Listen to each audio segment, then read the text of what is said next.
The wind comes forth, Mother tunes her song.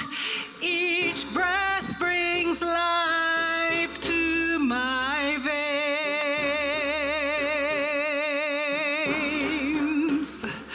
The wind comes forth, Mother tunes her song. The whispers of worlds beyond. Hey, hey, hey,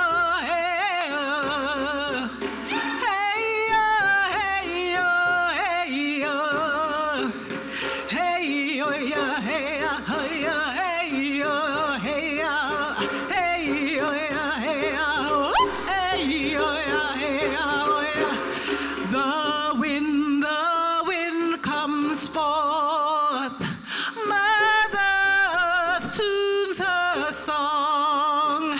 The waters dance in libation.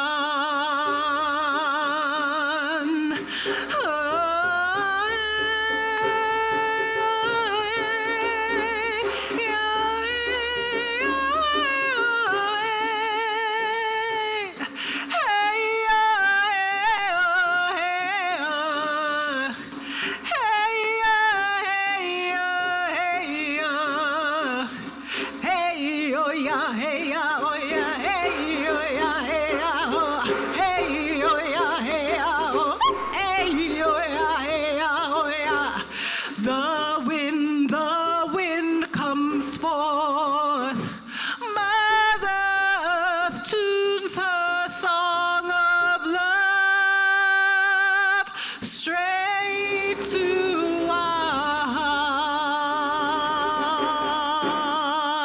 hearts.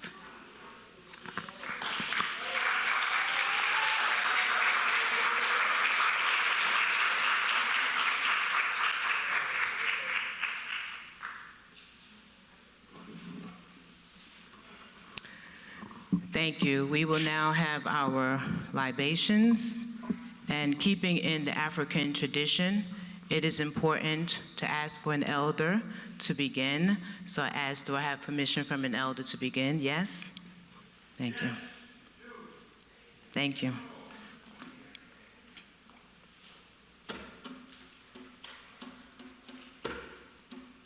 We thank our Mother, Father, Creator, for giving us the breath of life today, and we say Ashe. We thank our Mother, Father, Creator, for giving us the basic essentials that sustain our lives: air, fire, earth, water, and we say Ashe. We also give thanks to the four directions: east, west, north, south, and we say Ashe. We thank our ancestors who gave us science, mathematics, religion, philosophy, architecture, engineering, which all civilizations were built. They go by many names: Akhenaten, Ramses, Queen Tut, Queen Nzinga, and we say Ashe. We thank our ancestors who survived the Middle Passage. We call on those bones that line the Atlantic Ocean, and we say Ashe.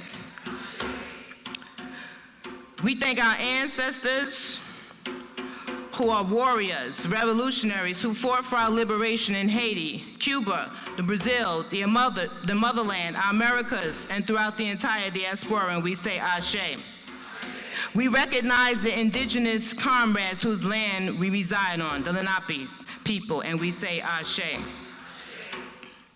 We gather here today for Women's Her Story Month as we seek to honor the women of the Black Panther Party. We thank them for their love and their unwavering dedication as they sought to challenge oppression, racism, sexism, as we fought for our collective liberation, and we say Ashe. We honor the women who sacrificed their own happiness, their goals and desires to liberate the hearts and minds of an African people, and we say Ashe.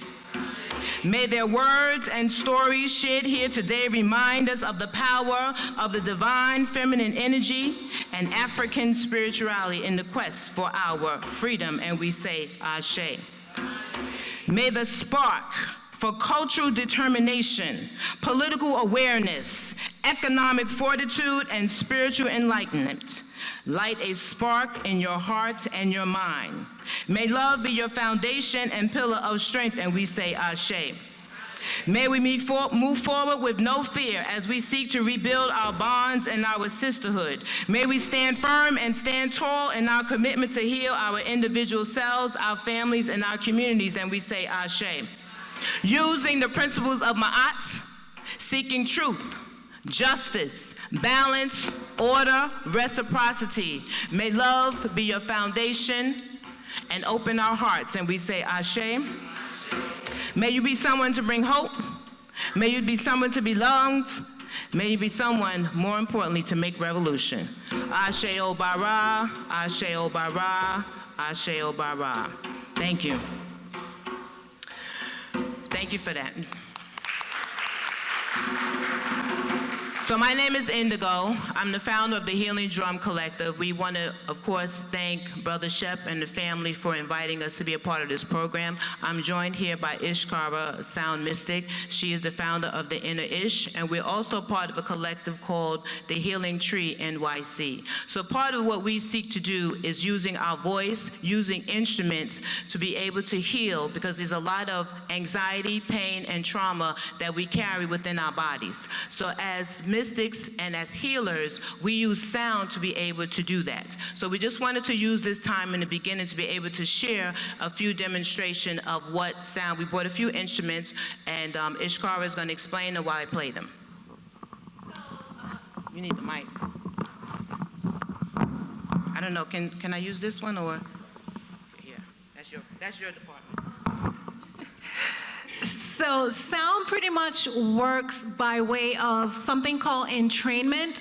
And what happens is that because our bodies are made up of not just liquid, but all the elements, and sound is able to be absorbed by all the elements, when the sound is played, any sound, it vibrates at certain rates, and it has our cells harmonized with that vibration, regardless of what it is. So harmony might be good and harmony might be bad, depending on the original sound.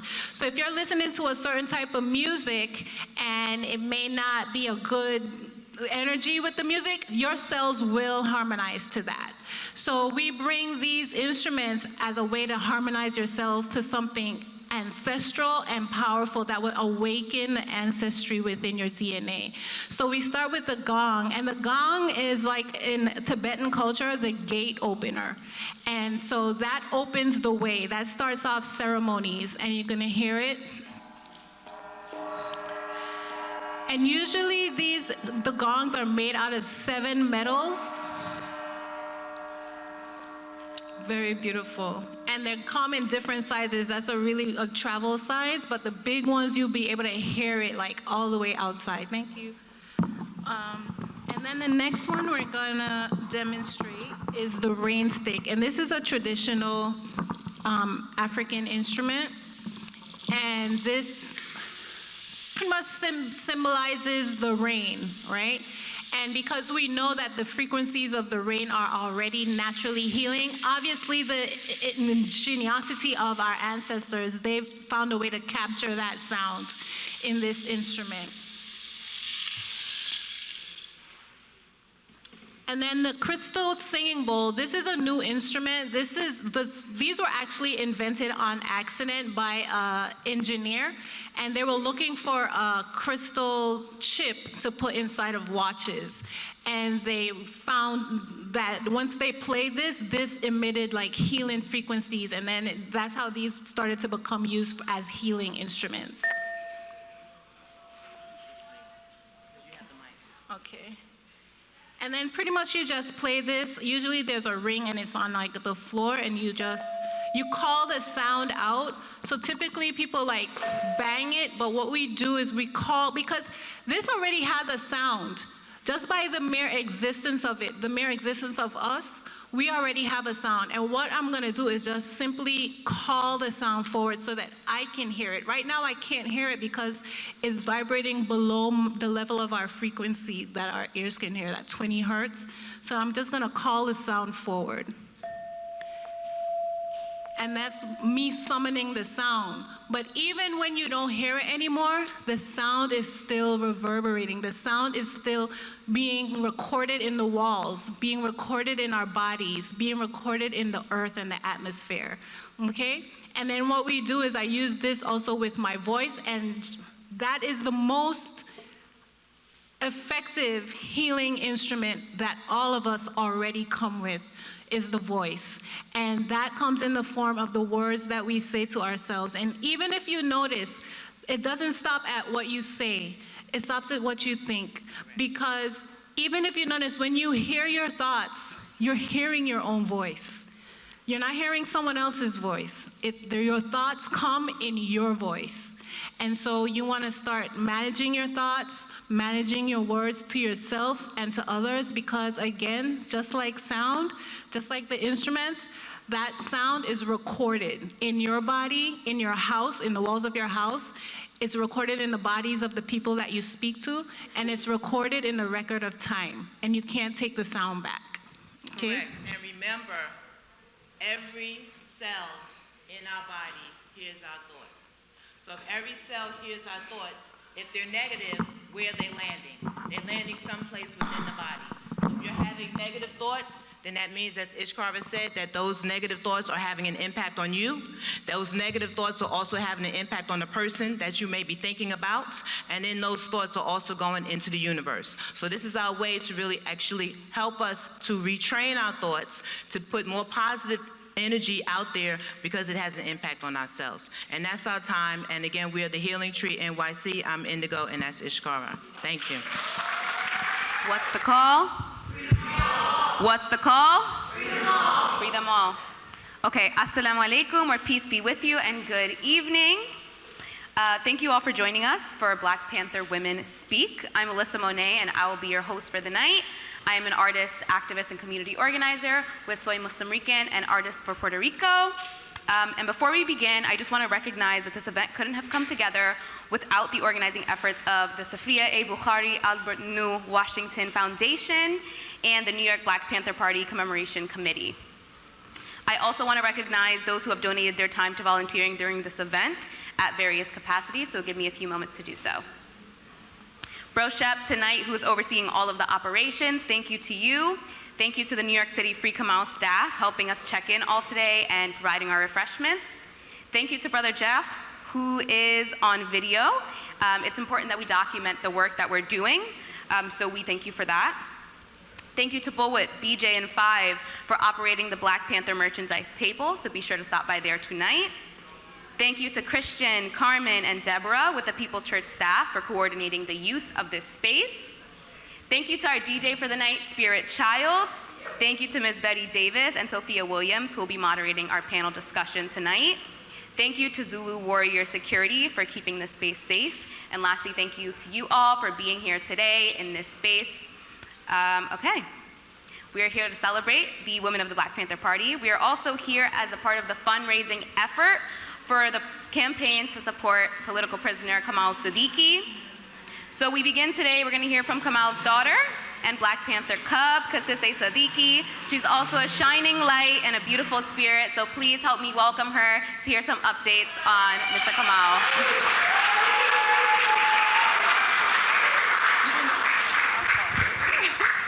Peace, everyone. What's the call? I said, what's the call? All power to the people, especially here at the People's Church. This is a great place to be. I did not plan a speech. I came from dance class. I'm just so happy, right? But I'm here with my aunties, and I'm so excited. And I'm excited because I think this is a great opportunity for folks that don't really have read about the Black Panther women, but it's nothing like hearing your stories for real, really knowing what it's about, what the sisters, their dedication, sacrifice for my father, for our warrior men too. A lot of the Panther men, like my father, was in prison when the sisters held it down, and so, you know, the sisters held it down. A lot of them had children. I'm a Panther Cub, a child. I don't know if some of you know my story, but we do have information about Kamau Sadiki, who's my father. I've been doing this work forever. I was born into this, you know. There's actually an article out about the Cubs in The Guardian, and that really breaks down what our experiences are like being Panther Cubs. I just want to say thank you again for being here. I don't have anything real profound to say today. I'm actually feeling very light because, again, I take my dance classes on Saturdays, and that helps. That's very therapeutic because it is a lot when you have a father behind those walls and just have to represent him, you know. It's deep when you have so many people that are supporting his campaign, but like you don't know like the behind the scenes. Like my father was in isolation recently because he has these wounds on his legs, and he's in Augusta State Medical Facility, which is supposed to be a facility for when you have medical needs. But ever since he's gone into that prison, he's had more health issues. So anyway, he recently has, he's been in isolation because of the neglect of the wounds. And every time they give him these antibiotics, it's always when it's at its peak, when it's like in his system, the infections. And so they've been giving him these antibiotics, and now his body has been rejecting those. And so he went into isolation for like a month, and then got a staph infection. Well, I just got a message from him. The way we communicate is through JPay. So we don't even talk. It's like little messages that I get from him. And I recently got a message, and he's always like, because I'm his daughter, he's like, don't ever worry about me, because I say, but I got any good news, I'm no longer in isolation. And that's something we take for granted, you know, that he's not only behind those walls, he was in isolation, basically in the medical ward, and he's still a warrior, regardless of everything that he's been through, and always tells me not to worry. So I feel good at this moment that he is out of isolation, and now he's with other elders. So, you know, that's a plus. Another good thing, and this is the highlight of me standing here today, we've been fundraising for my father because my father will be up for parole in July. And so that's a blessing. That is something that I never even thought, but we have been manifesting this. We have been saying, my father's gonna be free. And I can't wait the day, my mom's sitting right there, I can't wait the day that my mother and father can walk together and talk, go to the movies, do normal stuff. So we've been putting together this parole packet for my father, getting letters, and we're moving forward with this. And not only that, we've had all these different fundraisers too. This is another one, you know, so I'm feeling good, not hopeful, not just hopeful, but I'm standing grounded, I know. And that's a difference when you know. And that's that spiritual connection. So I'm gonna pass the mic on. I see so many familiar faces, I love y'all. I'm gonna pass the mic I just wanted to give you a little something, a little talk about my dad. But there's a lot of material on my father, and also if you just have any questions about his story, just come over and we'll talk, all right? Again, what's the call? Freedom! Thank you. All right, thank you, Kasise, for giving us that update. We appreciate you. We appreciate your spirit, your light, your energy coming from dance class, even more vibrant. So thank you again. Next up, we're going to have our cultural performance by Sister Kayla. Help us welcome her to the stage.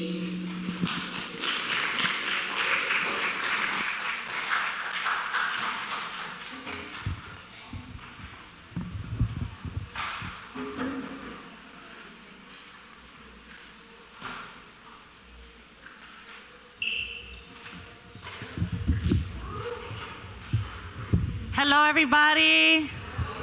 Free the land, free the land. It's an honor to be here before all of you. Thank you for fighting for our freedom all of these years and these centuries. All of these years, so that we can continue to move on straight ahead with this freedom movement. And we know that we do not die, we do multiply, and the spirit and the ancestors are always with us. So the first poem that I'm going to read is a poem that I wrote when I was 17. And I haven't recited this poem much, but I think it's important because it's her story that we're celebrating here. And there is so much misogyny and patriarchy that it runs rampant. And right now, like, it's intensifying because we see what the governments are doing to continue to do that, but also it exists in the movement.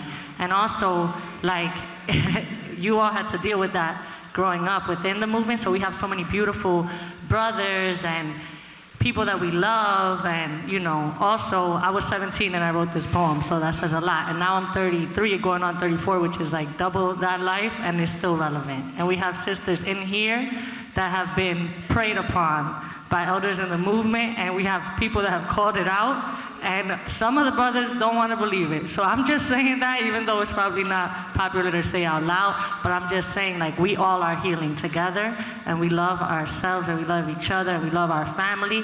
And as we heal, like, let us continue to honor the women and the mothers and the daughters and treat everybody with love, because we deserve that worthiness. So this poem goes, psst, hey yo, Slim, psst, sexy. No, I'm more than just sex. See, I'm more than just an object made for you to fuck me. I am a powerful woman, the image of beauty, because my hips shake mimicking those of my ancestry. Hair flows like the wind blows, souls of forgotten queens, and our feet keep to the pace of drum beats. Transcribed heartbeats terminated only by gun shrieks heard over blood-stained streets, and it hurts you to see strong women you can't dominate, so you try to string me. Like a DJ, spin me, hang me like strange fruit hangs lynched from southern trees. Suffocation, sudden death of pride attempted by strangulation, but I ungrip your fingertips from my neck, knowing that you can only obtain such power if I hand it to you. And pardon me for being so blunt, but I've seen too many little girls suffering from battered woman syndrome, looking for love from a father who they wait for but doesn't come, so their cheeks become gutters for hate-filled cum, and they listen to your praises. With that, their innocent eyes rise, guards fall, tumbling like the remnants of the Berlin Wall, because she's too young to know that lying lips sink more than ships. You leave her self-worth shattered, destructed like bricks beating, head bleeding, last breath seeping, leave her with heartburn not even Alka-Seltzer could heal, and her soul turns steel. She builds little houses around them even more tough, because they don't build houses of wood or corn husks but of iron, so any big bad wolf can huff and puff, but he will never blow her down, and she will never let him in, or even let herself in for that matter. These little houses contain indescribable pain suppressed. Repression caused by male oppression, disconnecting a soul from a body, crushing a crown so when she looks in the mirror, she no longer sees a queen. And yes, brothers, I know you've been conditioned to condition women into accepting their position, but that does not excuse your passive acceptance of your privilege, nor does it justify your aggressive implementation of it. Then we got the brothers that preach revolution, while their personal character evolution falls just short of the transformation where they stop viewing women as secondary to men. To the untrained ear, their rhetoric inflicts righteousness, but I know it's nothing more than a political tug at their dicks, conscious jerk circles. Love they preach of as universal, they fail to give themselves, thus giving to no one around them, so they continue to treat young queens as hoes. Initially intriguing because you're so well versed. Verses carefully rehearsed from paragraphs and books well read. Quoting the likes of the late Brother Fred. Every morning arise, look into the mirror as your voice rises saying, I am a revolutionary. I am not the pig. Maybe not a pig, but you're a systemically trained dog. Disregard vagina monologues as pussy blogs. Turned womanly expression into vulgar head nods. Don't mind girls praising you on their knees as if you were God. And you don't condemn this injustice because you received the better end of that rod. Know that we cannot create change while still enslaved by the chains of our oppressors. The transformation you speak will transform only speech until we begin to live it. And I am down to live it together. So let us build this sacred bond of humanity, but only once you begin to view us as more than just our pussy. Because in our minds and spirit lies true beauty. We can begin to heal if we allow ourselves to feel each other. We are each other. Let's love ourselves as beautiful sisters and brothers, because I don't want to guard my being with steel houses anymore. I deserve more. We deserve more.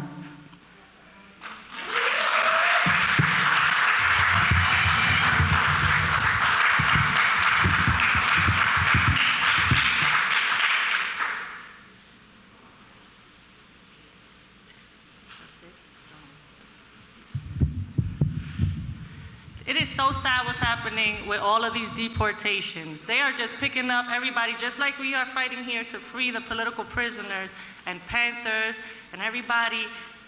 That is the same way that this government is just scooping up whoever that they feel like scooping up. So this song is kind of about that.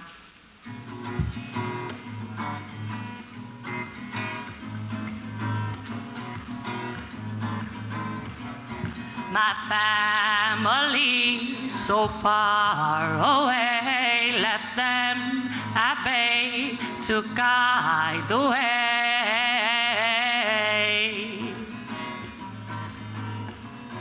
Familia tan lejos, tan de allá, pa'lante chal. Cross oceans and bays, cross rivers and lakes, cross oceans and bays, cross rivers and lakes, cross. Al cruzaron río y cruzaron mare y cruzan frontera y pasan los años, papel esperando, no llega y no llega y no llega. Oh, cuánta brega, trabaja y trabaja y tu lucha. Oh, cuánta espera. Cousin, sister, sister, brother, brethren, I see you. And I know you too. Cross oceans and bays, cross rivers and lakes, cross transatlantic trade. I know you and I see you through and through. Cross oceans and bays, cross rivers and lakes. Al cruzaron río y cruzaron mare, cruzan frontera y pasan los años. Familia llorando y no llega y no llega y no llega. Oh, cuánta brega, trabaja y tu lucha. Oh, cuánta espera. Sí. Migrante, migrante, migrante pa'lante. Migrante, migrante, migrante pa'lante. That no one, oh no one, that no one is illegal on stolen land. Free the land, free the land, free the land. That no one is illegal on stolen land. Free the land, free the land, free the land. Free the land, free the land, free the land. Free the land, free the land, free the land. Oh, together, yes, we can. Whoa, together, yes, we can. Free the land, free the land, free the land. Que nadie es ilegal, sistema criminal. Que nadie es ilegal, sistema criminal. Y la tierra no es de venta, la tierra no es de venta, la tierra no se debe vender, la tierra es de todo el ser. Divina, divina, divina, como toda y todo que respira, toda y todo que respira. Y papelito vuela y papelito no es nada. Viviremos en alma, viviremos en victoria, viviremos al pie de la lucha, pa'lante, pa'lante, that no one is illegal on stolen land. Rise up, rise up, rise up, march on, my people. I see you, and I know you are my sister, and I know you are my brother, and I know we share one father, and I know we share one mother. Cross, cross, oceans and bays, cross, rivers and lakes, cross, transatlantic trade. Oh, you came, oh, in freedom or shackled and chained. I know you, and I know we are each other, and I know we share one father, and I know we share one mother. Cross, cross, oceans and bays, cross, rivers and lakes.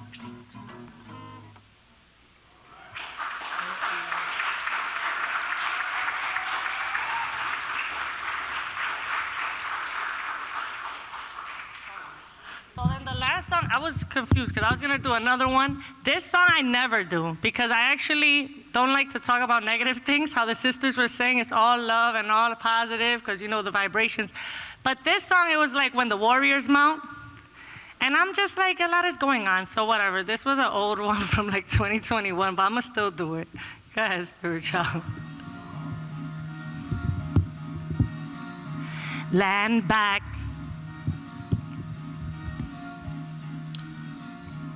The family. Free the land.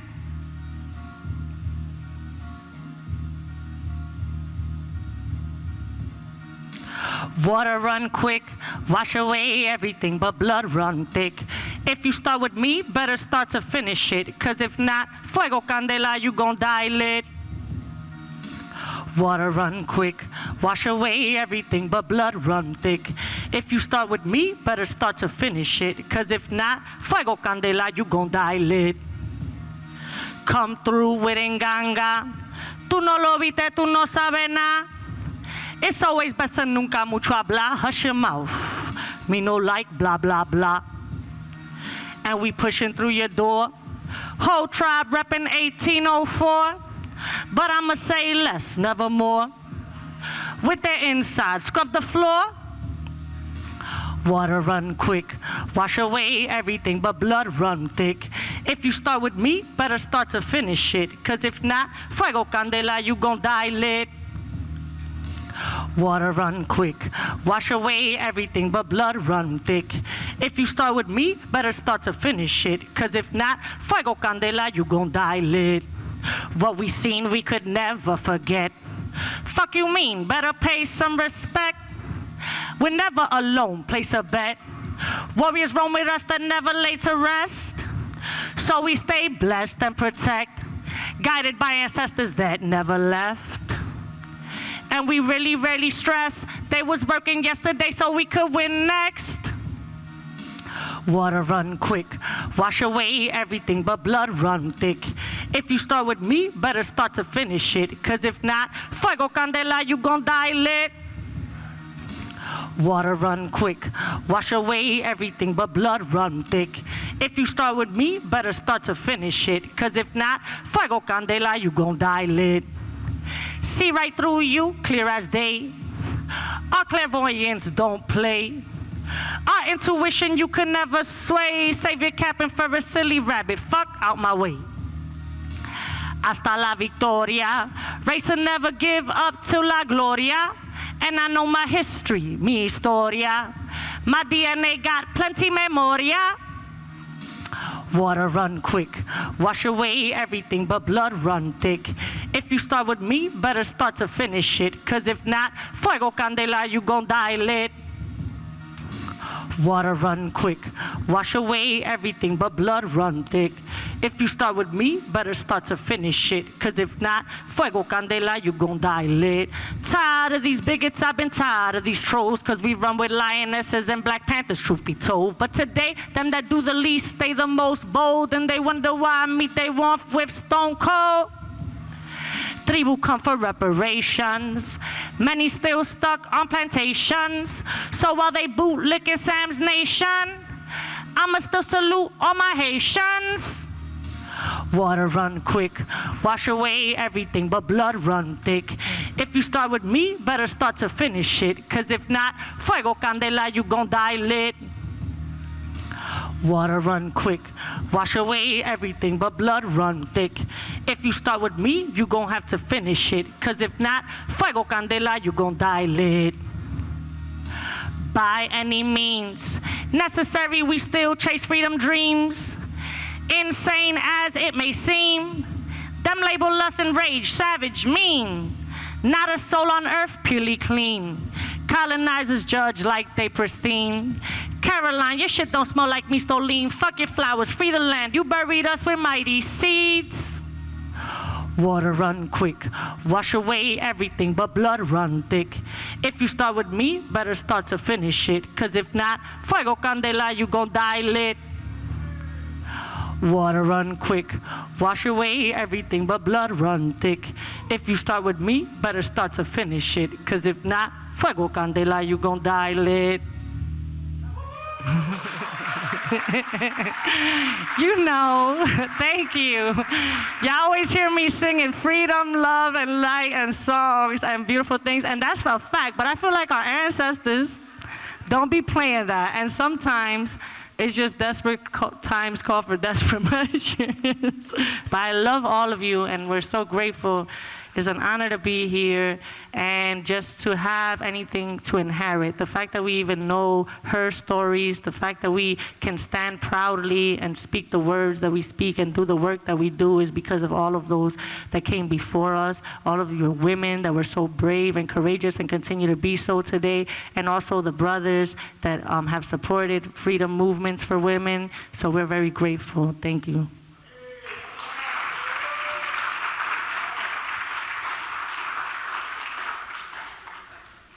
Should I put it here? Thank you again, Kayla. Let's give her another round of applause. That was awesome.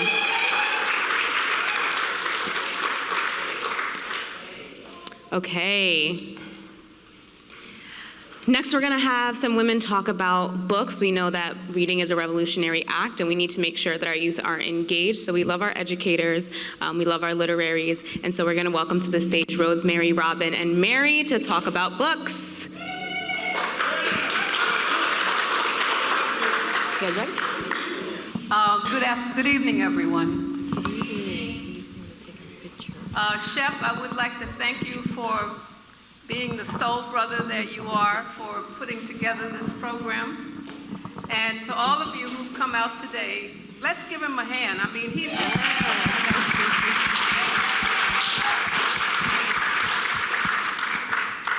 My name is Rosemary Mealy.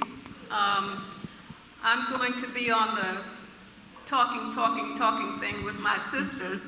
But I'll kind of say that I was a member of the Black Panther Party. I was in Philadelphia and New Haven, Connecticut. Those were two places that I was sent. And I had a life before the party, and I had one after. And in between, things I don't really talk about. Okay. The book that I would just like to share with you, I've written several books, but the one that we're highlighting today this is the centennial of 100th centennial of our dear brother Malcolm X's birthday. He would have been 100 years old on the 19th of May. But there was an important event that happened in 1960 when Fidel and Malcolm met together at the Hotel Teresa in Harlem. Prior to that, of course, historically, there have been bonds, obviously, between Cuba and the United States, black folk in the US and Cuba. But Malcolm and Fidel coming together in 1960 was really important because it symbolized two leaders who understood the oppression of our people.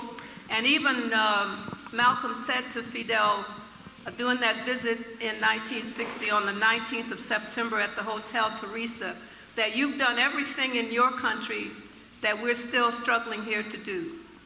And that was a very important comparison to make. Fast forward, Cuba has been central to memorializing and actually institutionalizing to a large degree the symbolism of that visit, to the point that in Havana there is a park.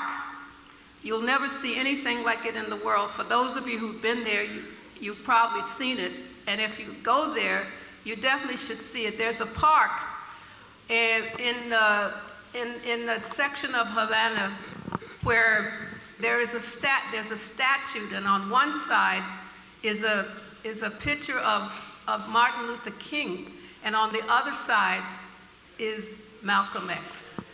It's incredible to go there and to see that, and it's memorialized all the time.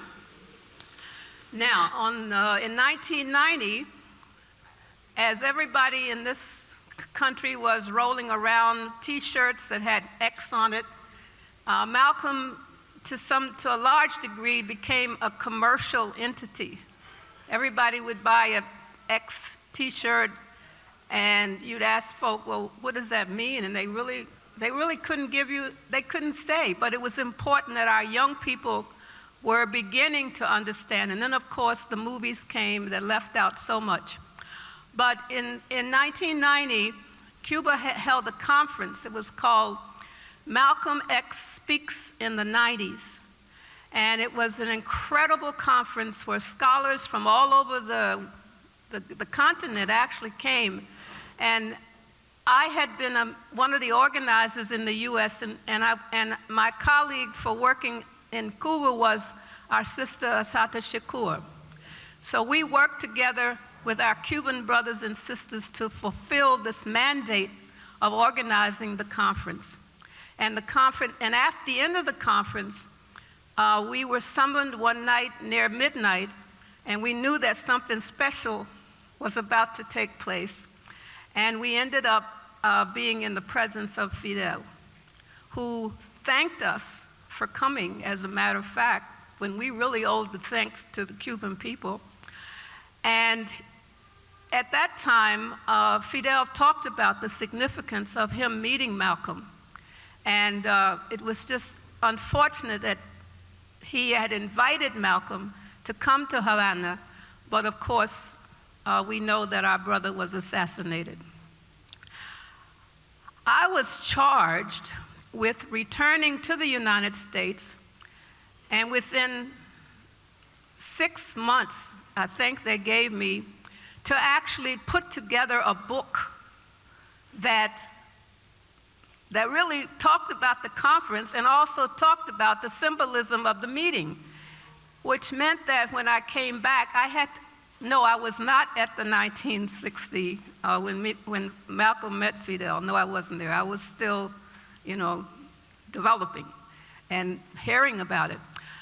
But what it meant that I had to find folk in this country who had actually witnessed the meeting, or who had been a part of the hundreds and hundreds of folk who were outside of the Teresa for that 10 days in Harlem that represented our people and our support for Cuba when he came.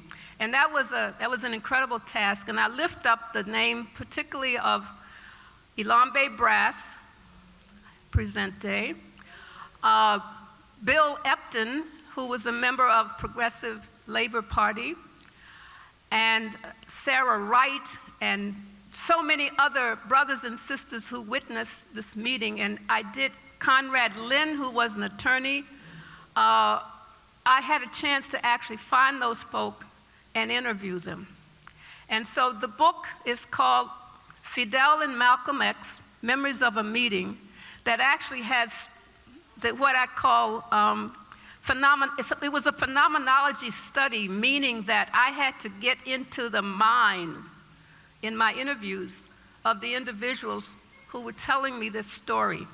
And so the interviews are in here, and I also had an opportunity to meet with the Cuban counterparts as well, including Fidel, who came to Harlem during that moment. So this little book, Fidel and Malcolm X, tells the story of that meeting, the importance of the meeting. It went out of print for 20 years after the first publisher sold the rights without me knowing it to a Brazilian press, and I found it on the internet one day. I had to wait until I could get the copyright back, and then I approached our brother from the Black Panther Party, Paul Coates, who is the publisher of Black Classic Press, and he said, I'll take it on. So this book is circulating, has circulating, continues to circulate, and one of the things that has happened during this process, with all the difficulty that Cuba has at this moment economically, one of the major Cuban presses, thank you, one of the major Cuban presses published the book in Spanish, but it cannot be sold here because of the US blockade against Cuba, as you know. So I understand that the book is now, it's in Spain, where brothers and sisters will be celebrating the centennial of Malcolm X. And I've been hearing about this book from so many corners and so many parts of the world. And this is my last point. And you have to buy the book in order to know what's going on inside, okay? But this is the last point. The book was never published to make money. So what we've done is all of the resources that have come from the sale of the book, I recycle it back to a community organization or to young people who are trying to travel to Cuba who need some funds, and we use the book as a fundraiser, and that's the way we should do. And the great thing about Black Classic Press is if you're an author and you do not want your royalties, what Paul does is he deducts your royalties from your sale, and that means it minimizes the cost that you have to pay for the books. That's unusual for a publishing house, but Paul Coates is a revolutionary Black Panther Party, right? He would have it no other way. So thank you very much for listening to me about this book. I'll be signing it today. And then, of course, these two sisters have written about us. And there are a lot of things about us that you don't know because we haven't fully told our story. And what many of us are doing is we are writing, we are telling our story. I think one of the most important books that came out last year was this one. It's called Comrade Sisters, Women of the Black Panther Party. How many of you have a copy of this? This is a very important book. It's a documentary of women of the Black Panther Party, and it's great because it has the photographs of who we were from many parts of the country, because as you probably know, and as the sisters will tell you, more than 65% of the membership of the Black Panther Party, we were women. We held up that organization, and that is another story that we will share and tell you about how we held it up. We held it up. Somebody mentioned that when the brothers were in prison, we were there. We were there even when they were not in prison, right? Okay, let it be told. Let the truth be told. Okay, so Erica is actually the person who made this happen, and we want to thank her. And in this book, prior to the publication, she sent out messages to many of us, asking us if we would write essays about our experience. And I'm happy to say my essay was about Afeni Shakur. She was my sister, my friend, and I was called the woman's liberator in the party.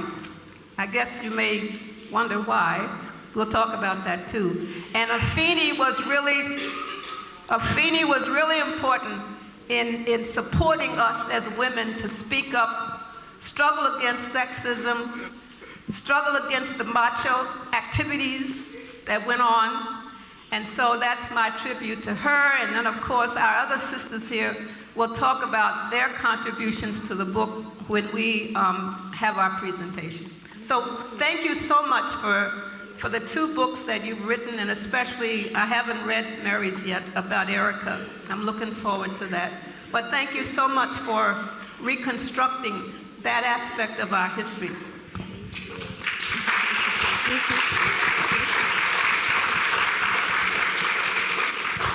Thank you so much. I am so thrilled to be here. I'm really excited to be here. This is really a privilege to be here. I think my book is a nice extension in some ways of Erica and Stephen Shame's book that they did. This is my new book on Erica Huggins in the Black Panther Women, the Political and Spiritual Life of Erica Huggins. And the heart of the book really looks at her prison resistance when she was incarcerated for 2 years for a crime she didn't commit. And it looks at the collective care that she extended to herself to help her survive solitary confinement, as well as extending that work and bridging community with other women she was incarcerated with. So many people are very familiar with the Black Panther Party's community survival programs.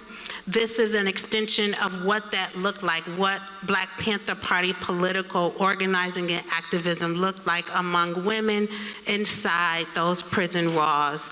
It also looks at her, what I call her spiritual wellness practices, that is meditation and yoga and this kind of spiritual ethics that she held strong so that she could come out of prison whole and intact. And that political organizing that she did with the other women. So it takes us from her early years in searching for her spiritual self, that culminating when she was incarcerated, and then extending that work when she served as director of the Black Panther Party's Oakland Community School. So I'm honored to be here. Thank you.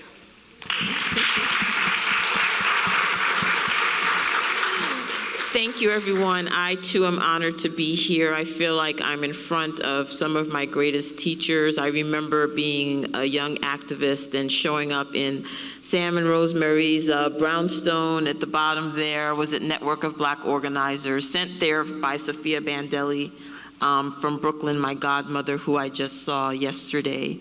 So I'm just really honored to be here and to share a little bit about my book and the journey to telling the story of the Black Panther Party, in particular looking at issues of gender as well.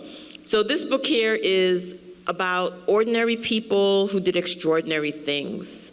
Young people who were called out of their lives from high school and from junior college and college, and who made the decision to transform themselves and transform this country. And I think that the legacy of what they have done is what they are trying now to retrench and roll back. But we all know that, Black history cannot be denied, it cannot be erased, it cannot be repressed. When we think about this book, I guess I want to say that it's an organizational history. It's about the Black Panther Party as a revolutionary vehicle. And I think that those are the types of studies that we need to have. What did it mean to belong to the organization? What did you do every day? How did power work within the organization? How did you experience political repression on a visceral, daily, flesh and blood way? How did you continue to be part of the organization facing disappointments, challenges? How did you experience joy and comradeship as part of your membership within the organization? I tell those stories through the lens of the women and also the men who were part of the Black Panther Party in Oakland, California. I take you from their origin stories in the Student Nonviolent Coordinating Committee and SNCC, and the type of work in the Black Freedom Movement in the South, and that impact and how that spread all around the country to Oakland, California, where Huey Newton and Bobby Seale came together to create the Black Panther Party for self-defense, an organization which would transform this country, which would transform the world. Organization that had chapters and branches, not just in the U.S., but had emulators from around the world. So in the book, you find the stories of the women who were part of the organization. You find the stories of the children that they had who were part of the organization. You find the story of survival, resistance, and comradeship. The way that people maintain their human connections despite all of the forces that were arrayed against them as young people in their teens and in their 20s. So I hope you check it out. I love all of these books. I've read them all. I definitely enjoy the book about Fidel and Malcolm. I've read Sarah Wright's accounts. Robert Desvernay was also there from Harlem Fight Back.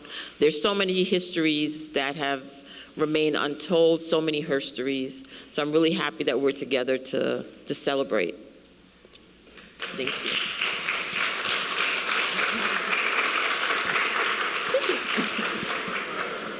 All right, and we're going to welcome Jen Dog Lone Wolf doing a cultural performance just before we get started on our panel. So let's give them a warm round of applause, a welcome, and a thank you for being here. Hey, hello, beautiful people. So my mic is going to be a lot louder than my music, so just make believe the music is really loud and you can hear it all good. So this first song is it's called Private Enemy. Oh, so yeah, my name is Jen Dog Lone Wolf. You can find me online at I Love Jen Dog, and I'm here for the movement. I'm here for y'all. We're all carrying the torch, and yeah. So let's see. It's Private Enemy. Is there any way to turn it up a little bit? I've been around the world and I can't even believe the things we let fly by. Dr. Drug dealers keep the patients how I been on my nerves when I see the children cry. We're a spirit revolution. Why so many tries? Complacently digitized, water full of fluoride. Your lies, my lies, realize. Spider trapped us, this web is worldwide. War lies, education's full of more lies. Entire communities, post-traumatic suicides, homicides, wrecking lives through genocide. And this story repeats, protesting you die. Can't let it slide. And the light is the why I believe that they really want our souls in this list. I am, my feet awake in the night. Misfits, we gotta fight with all of our might. Streets in his blood and sticky fingers on buttons. They get brainwashed, and if you see something, say something. Fake wars, bodies chopped like muttons. Kids wilding out, grown adults ain't saying nothing about fake wars. Bodies chopped like muttons. Streets in his blood and sticky fingers on buttons. Kids wilding out, grown adults ain't saying nothing. Fake wars, if you see something, say something. Woo, I wish that beat was louder. If you see something, say something. These people still sleep, alarm clock won't stop, send a message through me. Style watch a moon praise, sun worship, dark age, brown skin hated on, neither line to change ways. People killing self, mates stolen bad health, universe forgot about, people prayed the wrong road, plus they caught up in looks, and they gave up on books. Worldwide web got us tracking their looks, soldiers going all out, live on, tune out, misplaced aggression, innocence chewed out, pants sag, ass out, and propaganda passed out. So much on my plate, it's society ass out, but those no longer really raising our child. Sex symbols really hot, but role models mild. Black wine and me, let your foot to the sand. What happened to the days when we really did what we can? Sticky fingers on buttons, they be brainwashing. If you see something, say something. Fake wars, watch chop like muttons. Kids wildin' out, rolling those things, saying nothing. About fake wars, bodies chopped like muttons. Trees in this blood, sticky fingers on buttons. Kids wildin' out, rolling those things, saying nothing. Fake wars, if you see something, say something. If you see something, say something. If you're wearing this jack, some retroactive. Sleep, always wake up, the knowledge kick slap you. Step out your TV box, leg back. Cause there's more going on besides Hollywood, Xbox, and black men with nice hops. Like dangerous night cops, bruising power. Make organized price drops. The rice crop is up and yet the iPod's down. The seed been planted, sad face clowns. 5 kills gambler, political scammers. Social bit men, the real truth is so scandalous. Ignorance is bliss if you treat this with lies. If the church is wise, falls from the other skies. Then it ain't no surprise that it's Satan's surmise. They succeed in the terror, pull the wool over eyes. With that said, you know why I hit the booth? For all the non-believers ignorant of the truth. Treason is blood and sticky fingers on buttons. They be brainwashing. If you see something, say something. Fake wars, bodies chopped like muttons. Kids wildin' out, phone adults saying nothing. While fake wars, bodies chopped like muttons. Treason is blood and sticky fingers on buttons. Kids wildin' out, phone adults saying nothing. Fake wars, if you see something, say something. Treason is blood and sticky fingers on buttons. They be brainwashing. If you see something, say something. Fake wars, bodies chopped like muttons. Kids wildin' out, phone adults saying nothing. While fake wars, bodies chopped like muttons. Treason is blood and sticky fingers on buttons. So thank you. That song is called Private Enemy. It's a shout to like Public Enemy, you know? Private Enemy, because they really are out to get us.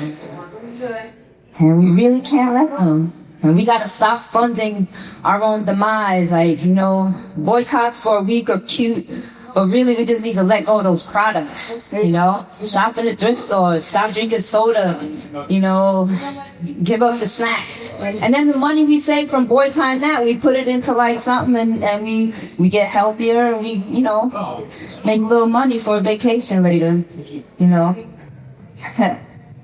Hopefully. Thank you so much. Let's give them one round of applause.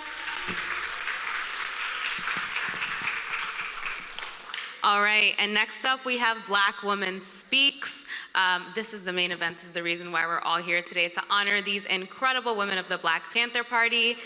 So I'm gonna introduce our moderators, and I'm gonna introduce our speakers, and I ask that you all stand up and head to the stage when I call your name. So first we have Sophia Williams, who's our moderator for tonight. She is part of the New York Coalition to Free Mumia Abu Jamal and the campaign to free Kamau Sadiki. Thank you, Sophia. Let's welcome them to the stage.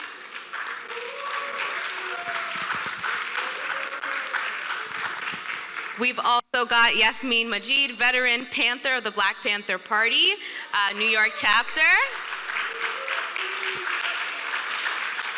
From the Corona and Queens branch. We have also got Claudia Williams, veteran Panther of the Black Panther Party, New York chapter, Corona, Queens, and Harlem branch. We've got Rosemary Mealy. We're welcoming her back to the stage, veteran Panther, Black Panther Party, Philadelphia chapter. Welcome, everyone. Thank you again to everyone, Sister Alyssa, and all the performers and the speakers and our folks in the back, the organizers, the church. Just want to thank everyone for holding us down this evening, this afternoon. Really blessed to be here today. I'm not gonna lie. I was presented this opportunity and was a bit nervous at first, being in front of such amazing veteran Panthers, fighters, warriors. So again, just grateful to be here. And again, thank you so much, warrior sister Pamela Hanna and her amazing daughter Kisise for being here and continuing the fight for Brother Kamau. And so let's get started. Again, my name is Sophia Williams, and amazing to be here in front of all of you. So our first question for today is, how old were you when you became a member of the Black Panther Party, and why did you choose to become a member? This is for everyone. Go ahead. Yes. Yes. Anyone. Yes, okay. Well, I was 18 years old when I joined the Black Panther Party, and I actually was thrown into the Black Panther Party because of an incident with an undercover police officer in the neighborhood. We was going up to the Black Panther office, but I wasn't a Panther. And we had an incident where an undercover police officer claimed that we had stolen stereo equipment from him. And one of the brothers told him that night, we're Panthers and we don't steal from the people. But this officer, he was drunk, and when the brothers came over to him, and when he told them what was stolen, they found out that in his car was everything that he had said that was stolen from him. And at that time, one of the brothers got arrested, and we was charged with robbery. And the next day, I joined the Black Panther Party.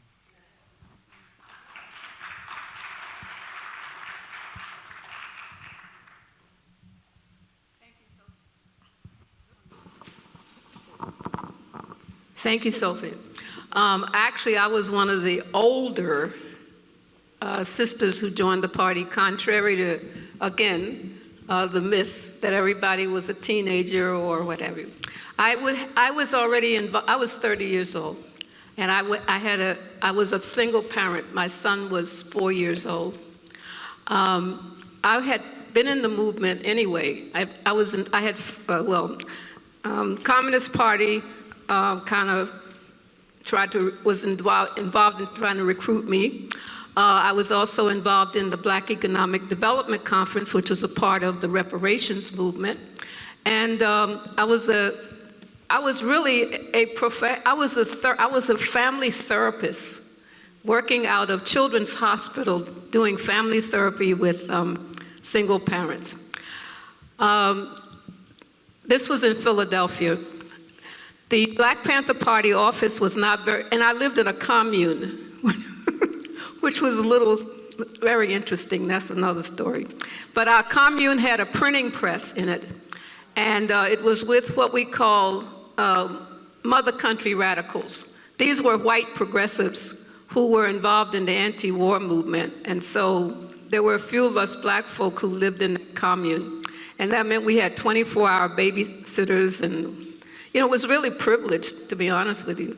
And so we were friends of the chapter, the Philadelphia chapter, and our printing press would print the Black Panther literature.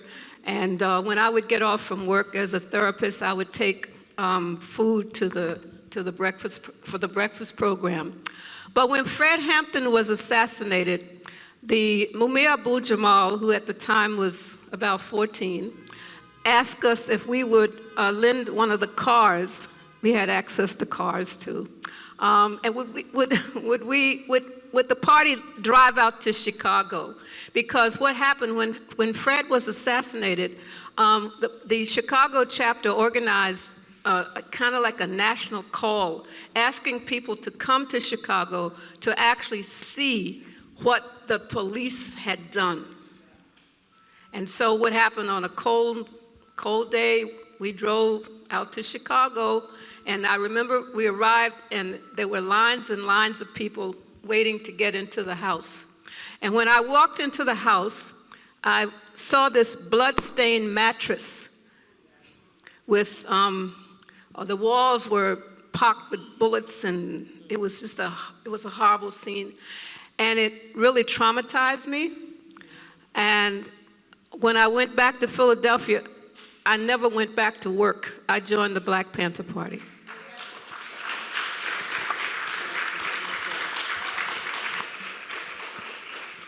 Hi, I want to thank all of you for coming out. My name is Claudia Chesson Williams. I became a Panther. I was, I believe, almost 18. I was with Yasmin at the time.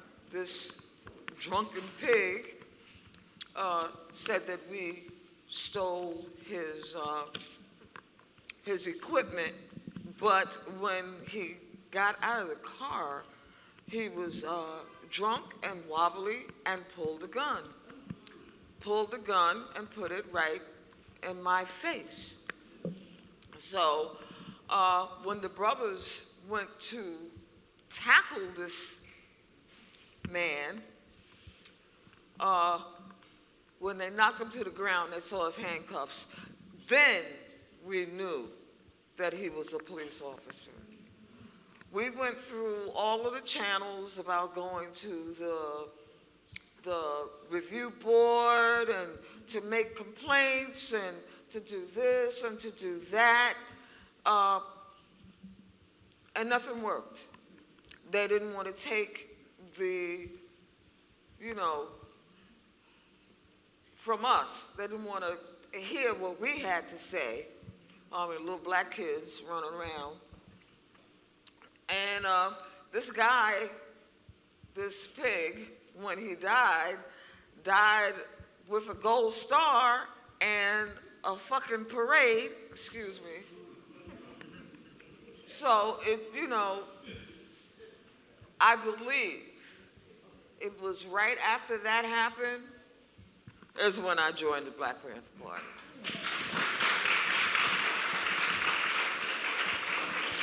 Awesome. Thank you for sharing. Thank you guys for sharing. So, a bit of a two-part question, and this one is centered around motherhood. I know Rosemary said that more than 65% of the party were women. So I'm curious to know, what were the challenges of being a woman in the party and as a revolutionary mother raising children? And how did your time in the party influence your identity as a mother? Okay. First of all, I want to say all power to the people. And second of all,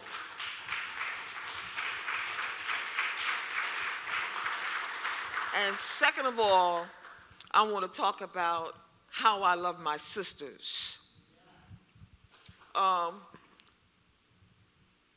Malcolm had a saying, each one, teach one.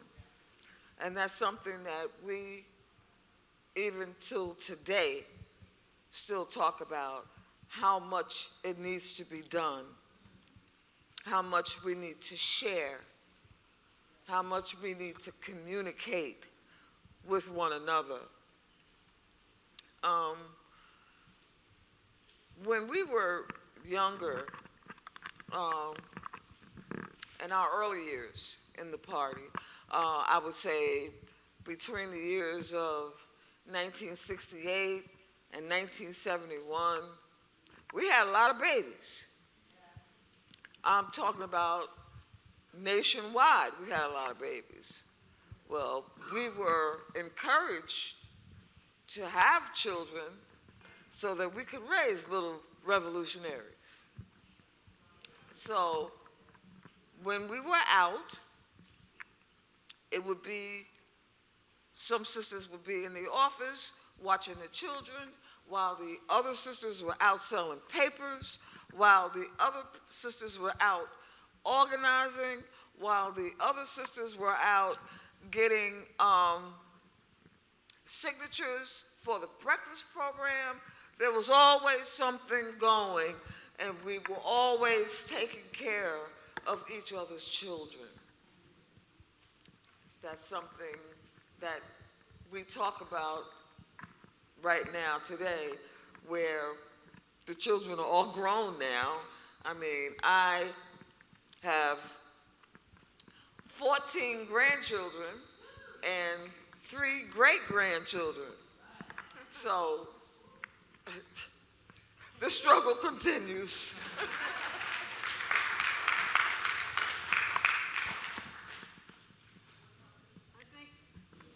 I think that there was an enormous amount of responsibility also that was incumbent on the older children. And I'm going to start there. We were always on guard. You never knew the day that the pigs would vamp. And that language we have, it's still there. You know, when I'm teaching sometime, I use this language. I don't think the young people know what I'm talking about. But anyway, vamping means that your crib was going to get busted into. You might wake up in the morning and there'd be a tank in front of your house. Or you would get these calls throughout the night from the police telling you that your time was, they were going to come in and they were going to get you. I mean, it was like they terrorized you, you know? And there's proof of the terrorization when some of us were able to get, we sued the New Haven Police Department for telephone tapping, and all kinds of things were on those files, what they did. But getting back to the children, so the older children had to teach the little ones how to protect themselves. And the older children had to learn the drills the same way that the adults had to learn the drills. But for the children, for example, the older children were taught to lead the little ones into the bathroom because bullets deflect marble, right? So these children had to learn how to protect each other. And that was, can you imagine what that did to them psychologically? But they survived, many of them, and many did not mentally. So as a parent, you were not only concerned about your own safety, you were concerned about the safety of the children and the children in the community. That is what war is all about. I think about that right now with the what's happening in Palestine, with the genocide. You know, the war, it was war, it was terror. And so you learned how to still love and to be human, to love your children, but at the same time, you were ready to die for the people. You were ready to die for the people. I mean, we believed that because we thought that the revolution was going to come tomorrow, you know, and we were prepared. So there had to be a lot of healing. I may be jumping the gun. But there was a lot of healing going on after you left for whatever reason why you left. So in terms of you were also separated from your children, because if things got so bad in the chapter where you were, like for us, we had to send our children away to our parents so that at least they could be safe. You know, some of us had that option to do that. And that meant another separation, because the children then felt that they had been abandoned. And so there was a lot of healing that had to take place afterwards, and sometime it never took place. It never took place. There are children grown-ups who are still separated from their families. And I really would like people to read that article that just came out in The Guardian, because Elaine Brown's daughter, she really lays it out, you know, about how it was that she never saw her mother. You know, her mother was always on the go, had to go someplace. And she was raised by the sisters in the community, you know. So that's like, and that happened across the board everywhere. And we're still here, struggling too.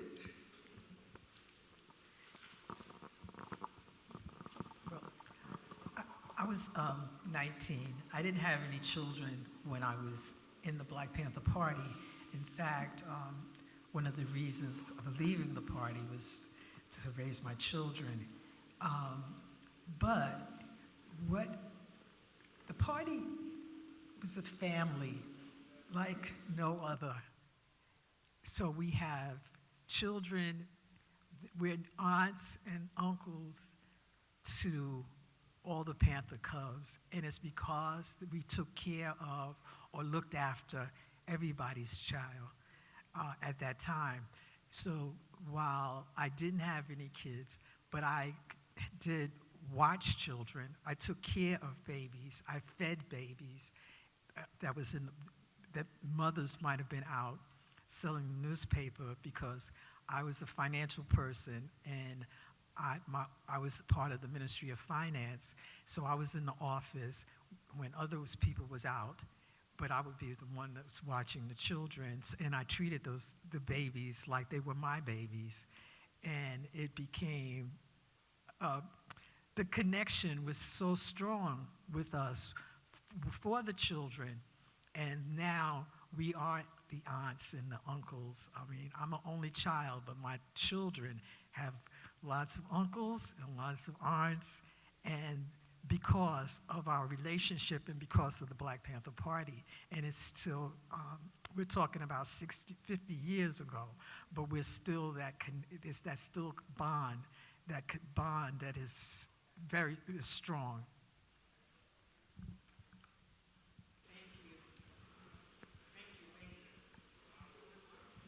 And folks, there we go. Thank you for sharing. Again, just to promote that Guardian article, folks should check it out. And again, it was, it's truly the Cubs that I'm hearing from this conversation. And I know when I was creating this question, I wondered, so did they maybe nudge their kids to follow in their footsteps, but clearly we see it today. So another question, and this is around, similarly, but not so much. So you all were known, still are known as the backbone of the Panthers, right? The backbone of the Panther Party. But considering the misogyny and the sexism internally and just that of our society, did that ever take away even slightly from that reality, from the backbone reality? And a follow-up piece is, was there ever truly a time you ever felt like you couldn't continue or didn't want to continue being in the party? Well, first, I'd like to say one thing. The party, people came into the party with issues. That was part of society, and it didn't change. So there was a few of us sisters who didn't take any stuff and protected, as Rosemary said before, protected the younger sisters or sometimes the older sisters in the party. And so we would step to brothers because at that time, one of the things we had the ability to do was speak our minds and to talk, and we didn't. One of the things I stay with this at 75, not to backbite or talk about somebody behind their back, and all of that stuff was taught in the Black Panther Party. And so instead of, when I want to say something, I would never, if somebody said, well, what did you say? I would step to them and say exactly what I wanted to say. So, and a lot of the things that happened in the party, it was the areas, the different people. I can honestly say, in New York, some of this stuff did not happen because the sisters didn't allow it to happen. In other areas, I can't speak on because we've gone to different places and people are talking and they tell us that this happened to them or that's happened to them. As sisters retreat, they would say these things. And I would shake my head like shocked because those were not my experiences in the Black Panther Party or some of the sisters that I know. That was not our experience. So I can't say how a sister that was disrespected or went with this brother or that brother. Because the other thing is, when we was in the party, we could also choose. We was able to decide if we wanted to relate to a brother or not.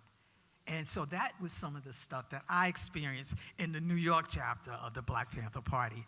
Like I said, I can't talk about what happened in Oakland, California, or any other place for that matter, but I can talk to you about what happened in New York. And this was not some of our experiences. True, there was, like I said, there was instances where sisters who was interested in a brother, and it was basically leadership that they was interested in, to stop being able, not to be able to do what other people could do. Because as I remember being in the party, we did not walk behind the brother. We walked next to the brother in all ways, always. Sisters was killed just like brothers was killed in the Black Panther Party. They did not, sisters were beat up because they were Panthers. Let's be clear, it's because all of us were Panthers. And some of us, true, had bad experience. I can tell you, for me, Yasmin, my G, I did not have a bad experience in the party. And so this day, there's things that's become a part of me is because of the Black Panther Party.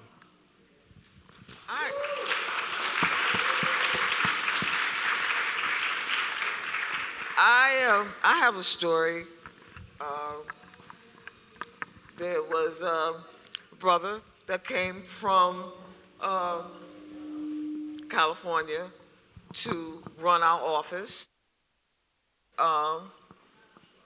He was a sexist, and the other little sister was talking about the pussy thing in her poem, and that's because in California that was okay.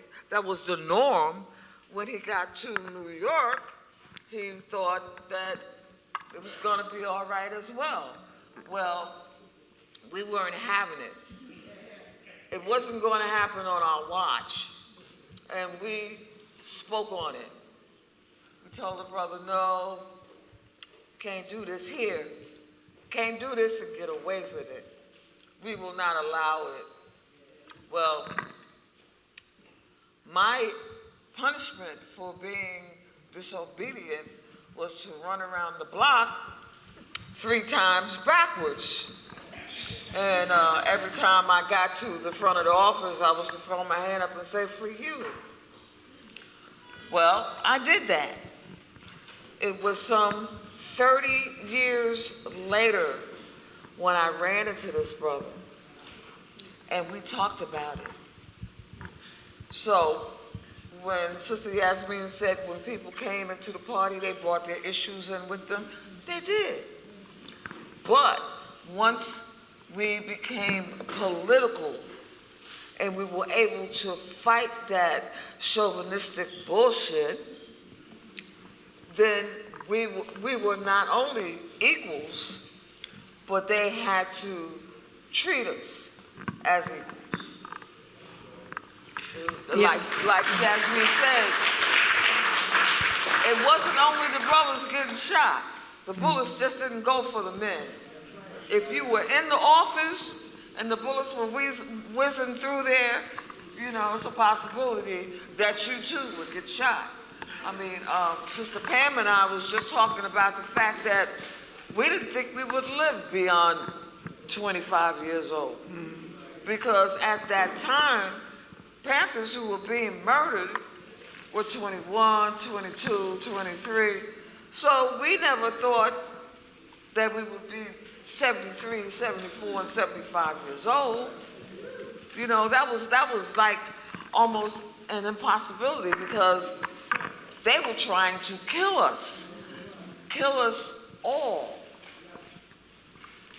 Yeah, there was a lot of uneven development. That's the only way to say it. from chapter to chapter, from one coast to the other. I think what happened was there was also an opportunity to bring brothers up on charges. Yes. And you could do that, and there would be like a court where you would be free to lay out what the charges were against the brother. And, the people would decide what the punishment would be, right?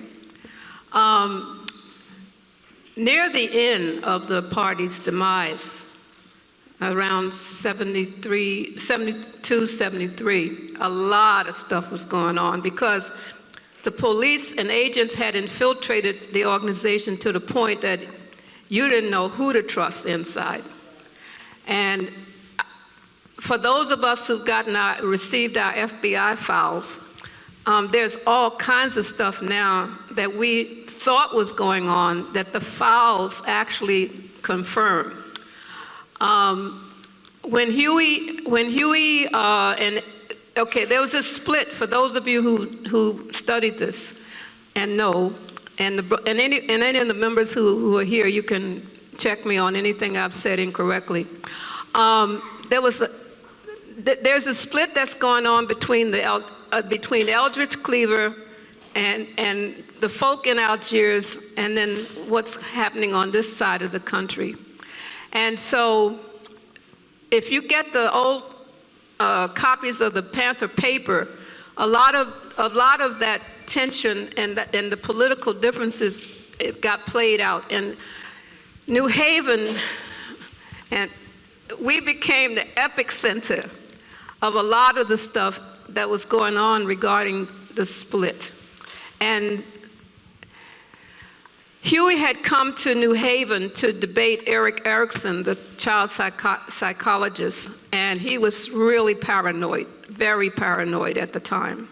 And this is also happening when there's this public information that's coming out about Eldridge and Algiers, and then Huey just, he was like beside himself. He didn't trust anybody, anything, and he had some very close folk who were his bodyguards. Okay, now, I'm telling this story just briefly because what happened, my ending up in the party was none like the sisters here. I hear you talking over there, BJ. I hear you laughing. Okay, so when Huey came to New Haven, things were really bad. This is 71, 71, 72 really. I know it was cold. And our office was in disarray. The money was not coming in. We were running at least 4 different programs. We had one of the baddest health centers in New Haven because it was pretty much stocked by liberated equipment from Yale New Haven Hospital. And Dr. Spock, not the one on Star Trek, was the pediatrician had helped us to set it up. We had a liberation school. We had, the free health clinic, the liberation school, the clothing drive, and also the bus to prison. So we were running pretty heavy. And you have to remember that in New Haven, the party had been decimated in New Haven. When Erica and 5 or 6 of the sisters were arrested and Bobby was arrested. So that meant that many Panther members from around the country were deployed to New Haven to help to restart the party there. So that's what I meant. That's when you saw the uneven development, because brothers primarily are coming in from all over the country, and they don't really know how some of us, like from Philly especially, like here, we wasn't gonna take it, whatever. So anyway, when Huey came, we'd had some grievances, and they were serious. So the sisters appointed me, the woman's liberator, to take our grievances to Huey. And it was about the money, it was the housing situation, it was all the grievances that we had, where normally you would be able to bring such grievances before the leadership and they would listen. But because of the split that is existing at the time, no one trusted anybody.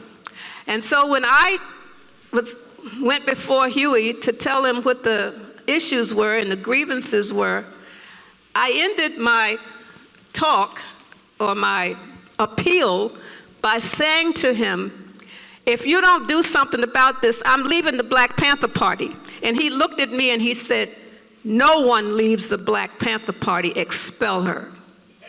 So I was actually expelled from the Black Panther Party, and thank goodness to the sisters who got a message to me. They said, you need to get out of town, because an expulsion meant that you were a marked person. And so that was my ending. And it was hard because, you know, you had to go underground. You didn't know if you were you didn't know what was going to happen. But the FBI files are there to affirm what was going to happen based on what the agents knew and they were passing on. Because the same agent who was in New Haven was also the same agent that marked Mark Clark and Fred Hampton. He was traveling from place to place to place to place, right? So that kind of ended but your question, it did not stop me from knowing that I had to continue my work. And I ended up actually being embraced by a group of sisters, and the organization was called the Alliance of Third World Women. And that's the organization that I ended up working with and doing other things. Wow.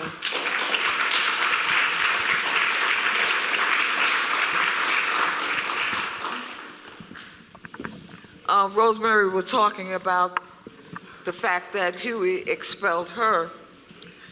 Huey also expelled the whole entire New York chapter. The whole fucking state was expelled. But again, that did not stop us from being activists. That did not stop us from making a stand. That did not stop us from fighting for our people. That did not stop us right now today from saying free all political prisoners.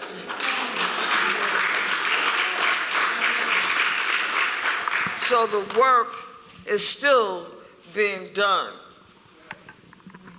And the thing about it is when you were expelled, your picture got put in the newspaper. Right, okay, so, and it was, the headline was enemies of the people, right? And so you really felt betrayed because there are a lot of the people who worked on the paper, you know, they have been your comrades, right? And here you are, you know, you felt, I know I did, I know you all did too.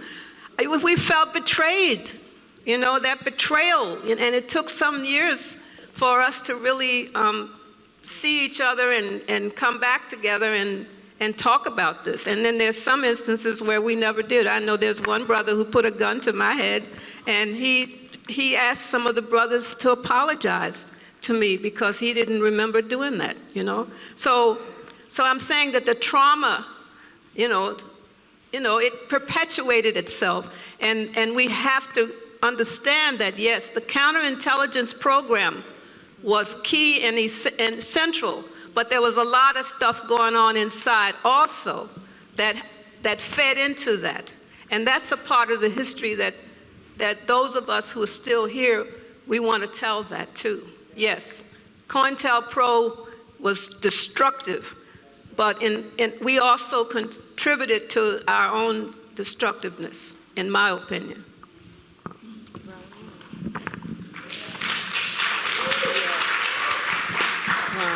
Wow, thank you for sharing all of that. That's, I'm still taking it in. And I think, just to emphasize, those are the parts that we still need to go deeper with. Yeah.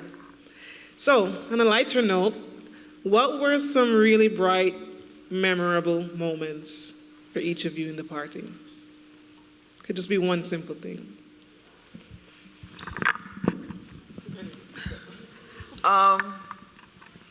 In the book, Comrade Sisters, I have a piece in there that talks about, what was somewhat enjoyable for me. And that was when I used to teach the political education classes in Harlem, when I was out there in the street being the liaison between the people and the Panthers. That was very, very enjoyable. I also enjoyed selling papers.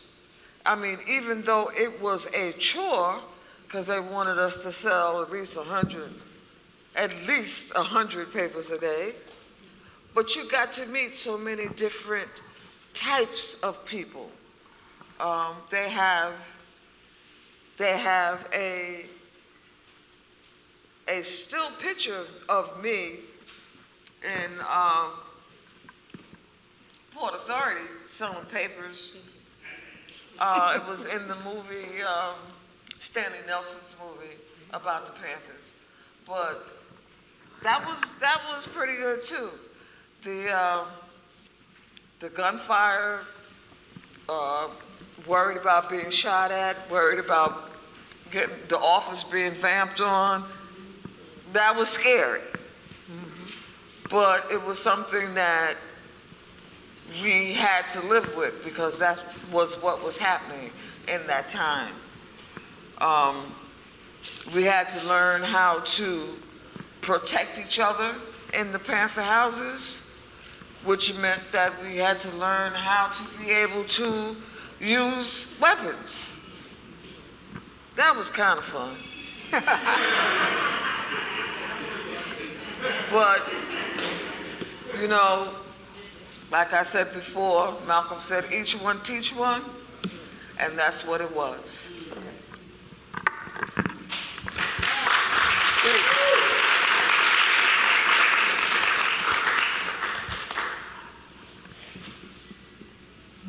One of the, I think, two things comes to mind when I think things when we were in the Black Panther Party. One is today, if you walked on Northern Boulevard in Corona, where we was from, you have the ability to stop at a traffic light on 102nd Street in Northern Boulevard. You have the ability to stop on 109th Street and Northern Boulevard, traffic light.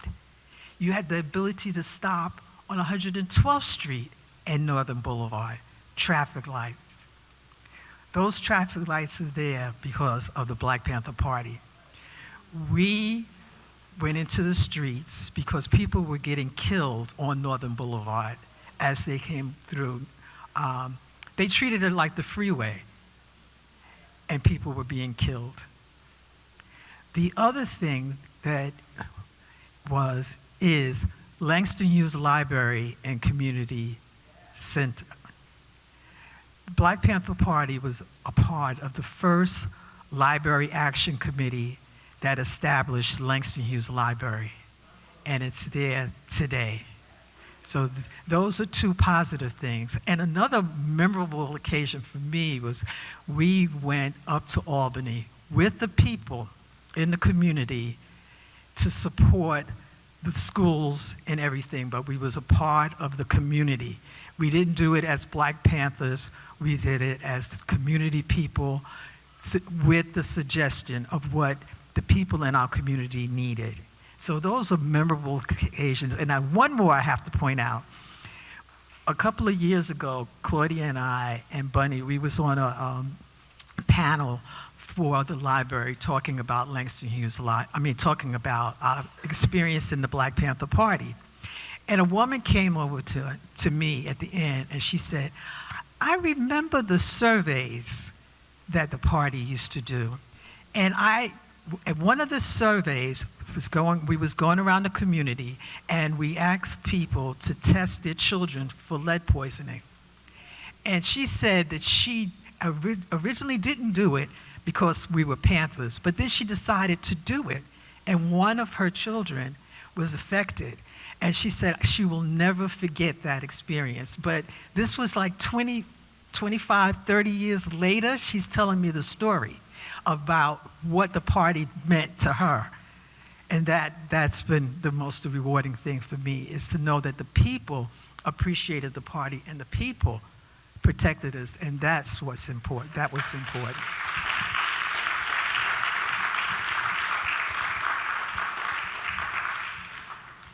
There's so many things. I think one of the things that come to my mind is working with the children. I was a puppeteer, and so one of the things that I would do is I would organize puppet shows for the children who would come to the Saturday Liberation School, but the themes would be around educating them about the political prisoners in the party. And I think there is one that I shared. It's a puppet show about Lonnie McLucas, who had been in prison, and he was one of the brothers that was charged for the murder of Alex Rackley, who was, that's where one of those agents, that main agent was involved in that. Just the Saturday, and then when it would get warm, we would take the children and put them in the bus, and we would go to the beach. You know, those were enjoyable times. You know, they were really enjoyable.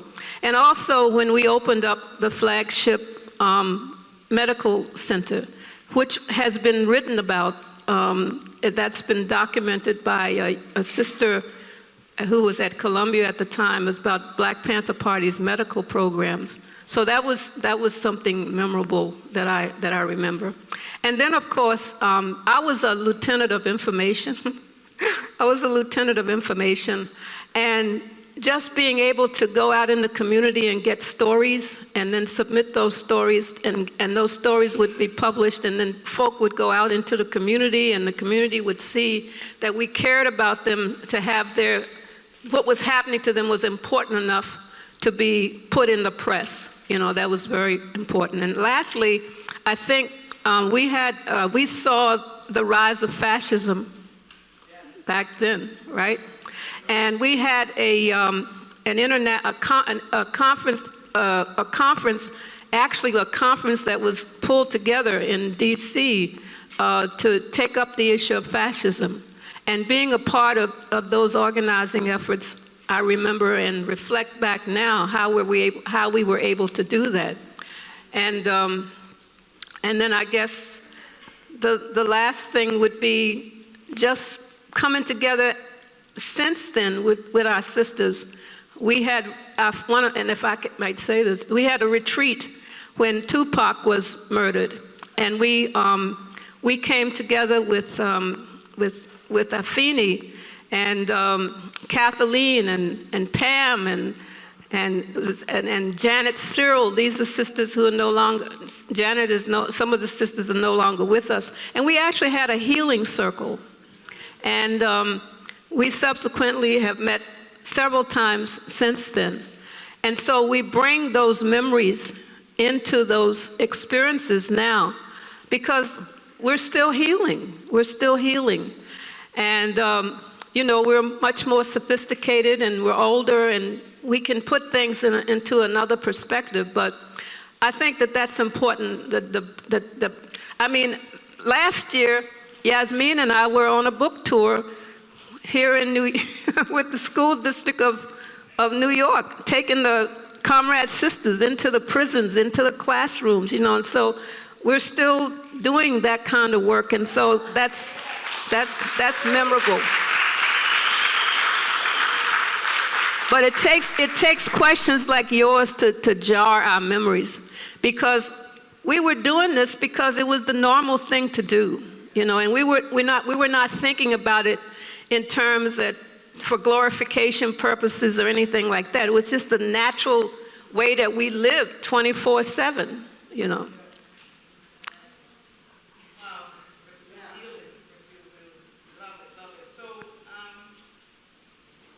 Your younger selves, thinking back to your younger selves, looking back, what's one thing you would tell yourself or do differently? Well, in turn, I would still join the Black Panther Party based on.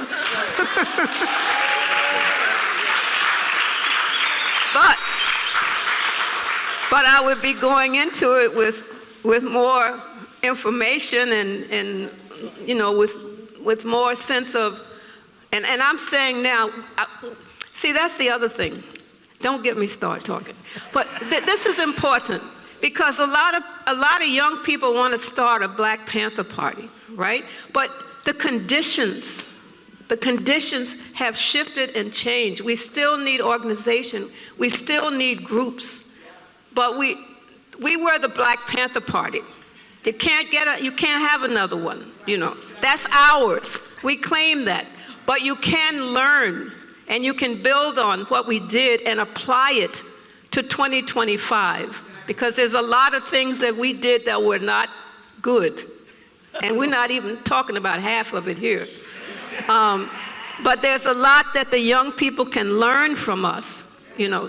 And so we need to be building new organizations. We need a united front against fascism. And I think that's one of the,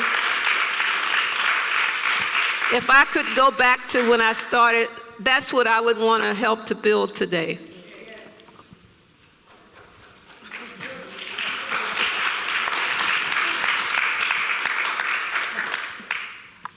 I think I have to agree with Rosemary, talking to my younger self or my inner child.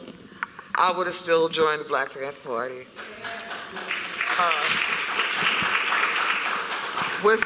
Without a doubt, I would have still joined the Black Panther Party because that was what was needed then, and now, as she said, but if we had known how callous and ruthless, you know, and just the extent of what the government was going to throw at us, I think we might have did some things a little differently. You know, they wanted to call us terrorists, but they were killing us. They were shooting us down in the street. So I think that, you know, when I go back to my younger self, and then I bring myself back to reality, to now, the young people today would be able to see our mistakes, and they won't fall into the same traps that we fell into.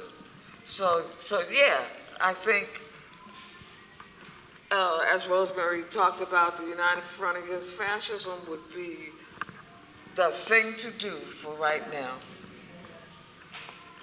And the poetry that this sister read for us, the poem, your poem is an anthem.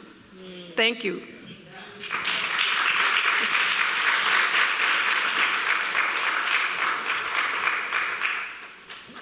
While they was reflecting on, you know something?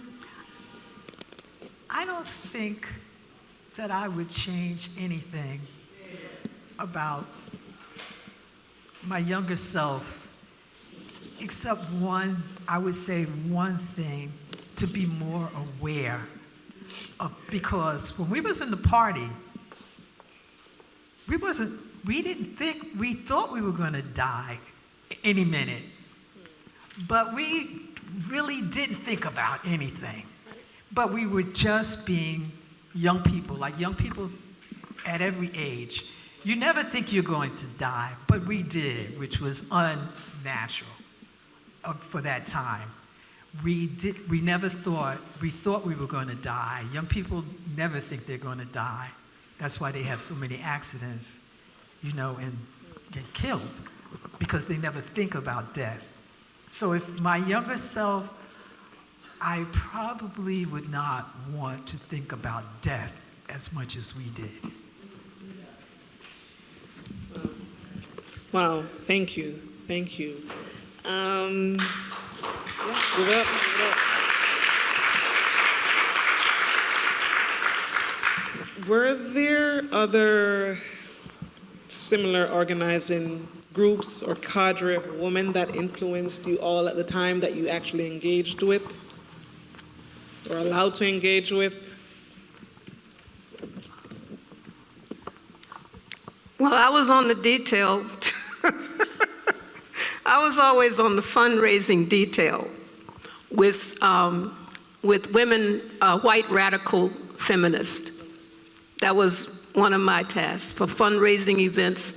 And I learned a lot from them. I learned a lot from the white woman's liberation movement, and also being able to, when we would have gatherings with many of those women, to be able to lay out to them that for us it wasn't about burning bras, it wasn't about hating our brothers, it wasn't about any of that. It was about looking at the relationship of gender, even then, to talk about the whole issue of intersectionality, because you have to remember that we studied, that was the other thing, we studied the histories of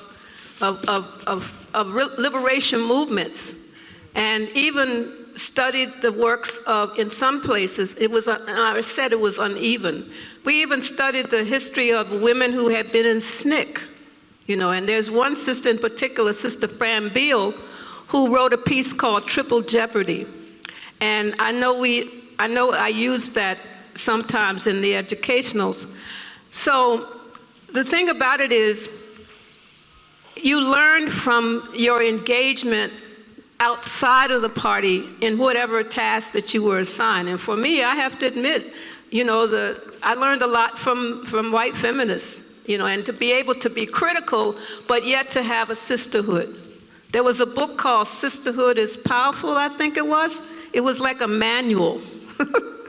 And so that book became a very important book to bring into the party, wherever you were. Maybe they never got it in LA, I don't know, but we certainly got it in New Haven, because New Haven was a hotbed of radical feminism. May Day, all of that, and those were our allies, and so that was outside of the party for me. That was a very important experience.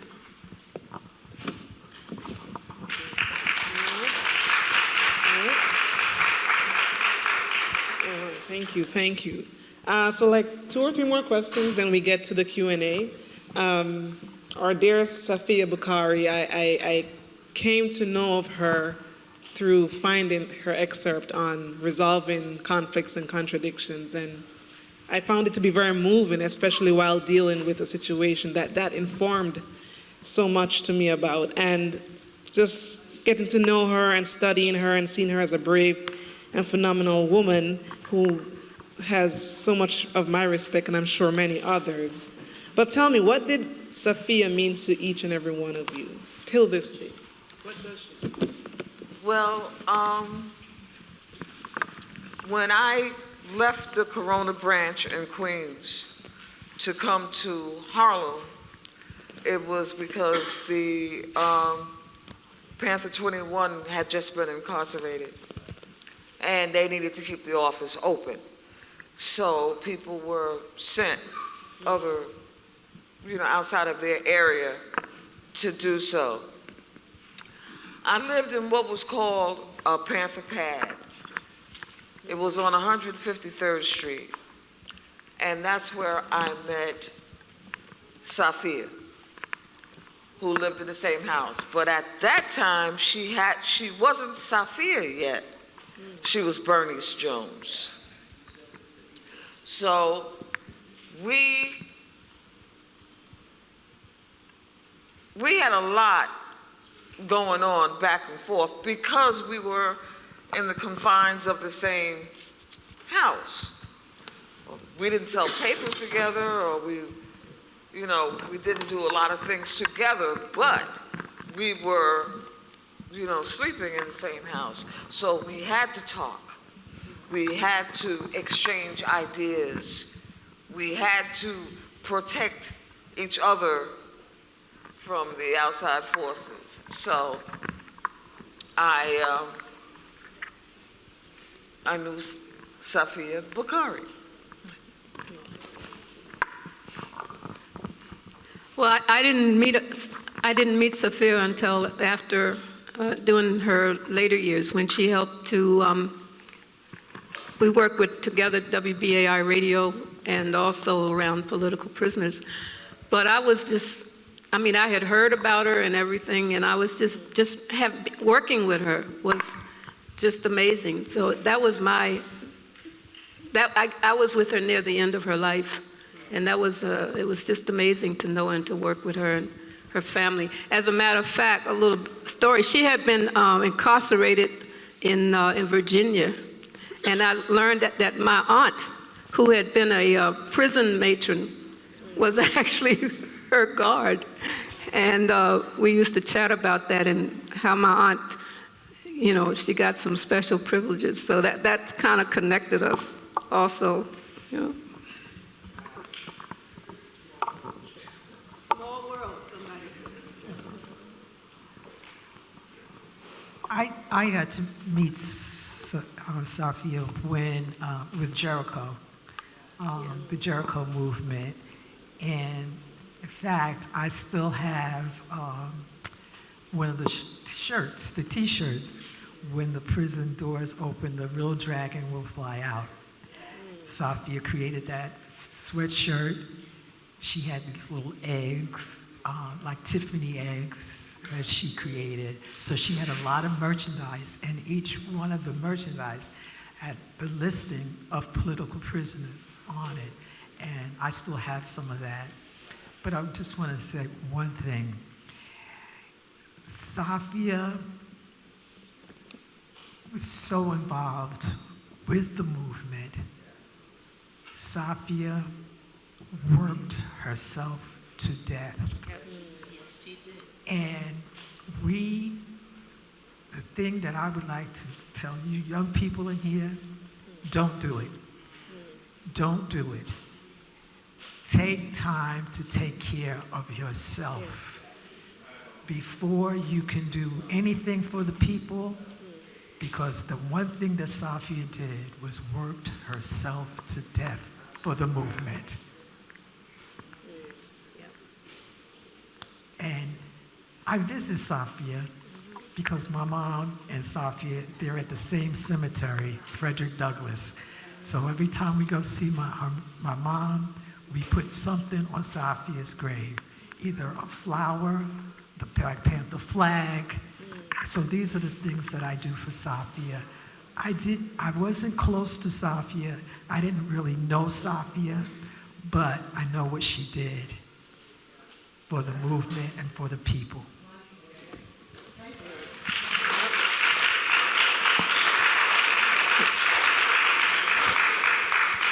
Thank you. Thank you for sharing that piece. Thank you so much. What should be the focus when trying to organize the women in your community or in our community? What should be the focus? What should be the focus? No, repeat the whole thing again. Okay. What should be the focus when trying to organize the women in our communities?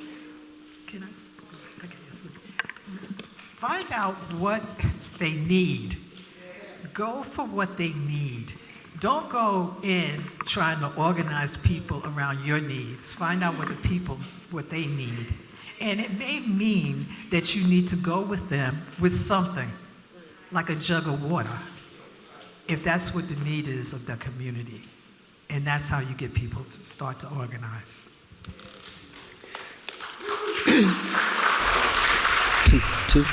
I think you have to listen to what the young women are saying.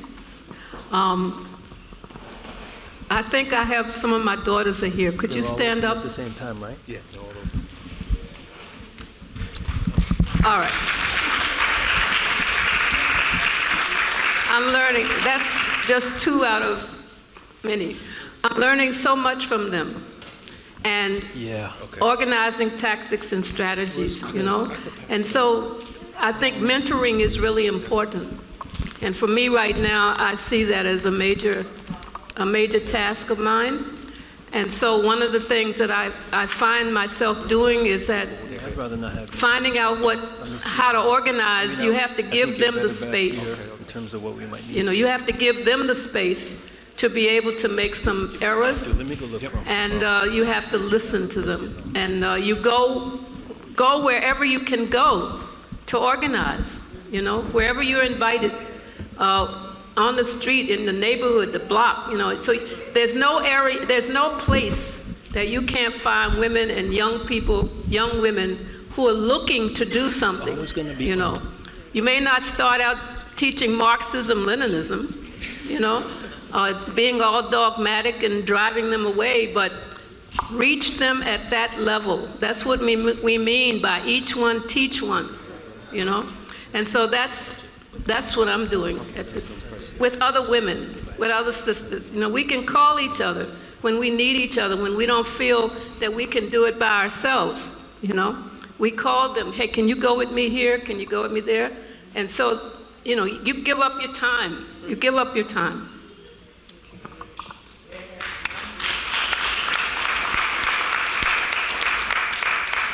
There's nothing I can add.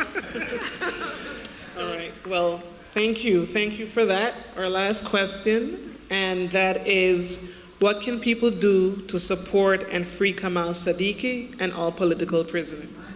Yeah.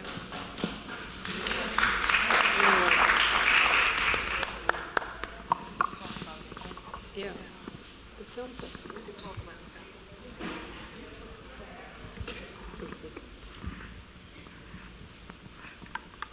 Okay, all right.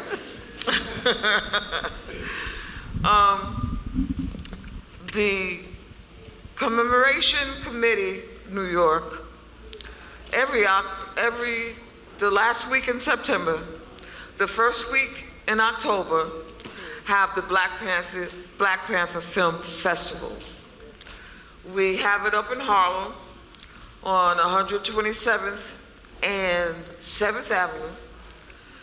It's in the Maisels Theater.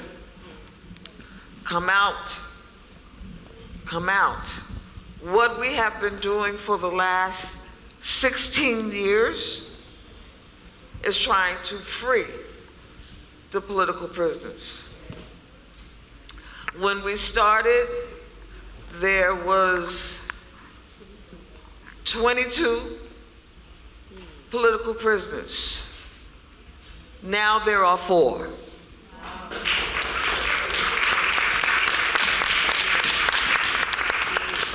Kamau Sadiki is one of them. Mumia is another one. Iman Alamin is another one. We need to get those brothers home. We need to get them to be with their families. They're old now. They're sick. We need to rally to get them home. And there's another thing that you could do. Don't say, you know, who am I? I'm no one. Yes, you are. Write to those brothers. Those brothers will write you back. If you talk to some of the political prisoners who have been set free after 35, 45, 50 plus years, they will tell you that's what kept them going. That's what gave them strength. The letters and the cards from the community. So that's something that you can do. Give money at the fundraisers. That's something you can do. You know, it helps with their commissary. So there are things that we can still do, because what's the call? Freedom. Thank you.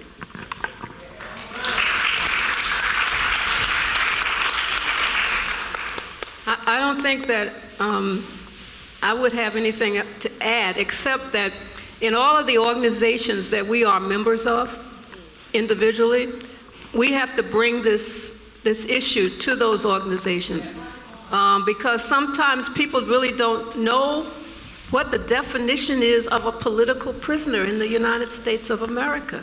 You know, we say political prisoners. What are you talking about, right? So it's creating the narrative that the community, that the people can understand. You know, I think that's the educational component is really important. And we don't have that much time. These people are facing, you know, it's a life-death situation, you know. I think also, whenever we can, we should hear the voices of the children of political prisoners, and especially with Kamau right now. It's important. I know that Kasise is overwhelmed, but just to hear her voice, I'm trying to get her little film into something that we're going to do on Juneteenth, where we're actually talking about Juneteenth and prison labor and the continuation of the 13th Amendment. Well, we need to bring him into this, you know. So, you know, you find everything that you're doing, you try to find ways to integrate the issue, because none of these issues are separate. And the Palestinian question, Palestinian political prisoners, let's talk about let's bring that in, and that helps to strengthen, it helps to broaden our movement. We also need to talk to our Puerto Rican brothers and sisters who were able to free all of their political prisoners. What did you do? What did you do, Esperanza Martel? How were you able to do that? What lessons do you have that you can share with us? Because that was a long struggle also, but you must have learned a lot, you know, and that we can learn from that. Because listen, let me tell you this, there's gonna be more political prisoners. There will be more. We could be political prisoners right here, you know, and so we have to, that's all a part of this massive thing that's going on. We have to prepare. We have to prepare. And so, you know, we're up against, again, what's the F word? They will do, I mean, listen, they are capable of doing everything beyond Project 2025, if you haven't read it, right, and you should. So that's, you know, that's what I would suggest. And before we leave, I just want to share something from Mumia. This is something from me that I learned from him, that we learned from him. And then I will be quiet. Okay, so Mumia sent me many years ago, he sent me his manuscript, A Life in the Party. Has everybody read that book? But then he has a whole section on Panther women, and it's instructive. He says that just as, and he's talking about this author Pearson, who he's critical of. He says, just as Pearson's fundamental analysis suffered from a parsimoniousness of perspective, his presentation of the life and experience of female Panthers is severely flawed. Quote, while it is undeniable that the Black Panther Party was primarily a male organization, it was forced by necessity to promote bright, capable women in positions of power, like section leader Afeni Shakur, who, although claiming she was neither brilliant nor had any leadership ability, simply had to do the job, okay? When two leading Panthers were busted and on old bench warrants from old pre-BPP membership offenses, they appointed her to this key party organizing pass despite her objections. And every time I tell them that I shouldn't be in any position like that, they would just look at me and tell me there's nobody else to do it. That's how they justify it. There's nobody else, and learning from Mumia, there's nobody else to do it except us. Us meaning you. And I mean, he goes on, but I just wanted to share because Mumia has been one of the most fiercely supporters of women of the Black Panther Party. He's memorialized it in almost all of his books that he's written. And I would suggest that you, if you haven't, you should read his works. And he really talks about women in the Black Panther Party and how central they were. And I think that's some of the best history that we can also pass on.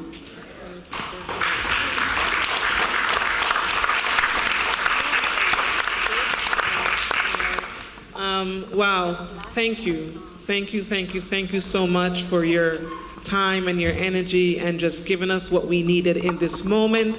We have some time for Q&A, and we don't? Okay. No? Maybe a one or two burning questions, maybe.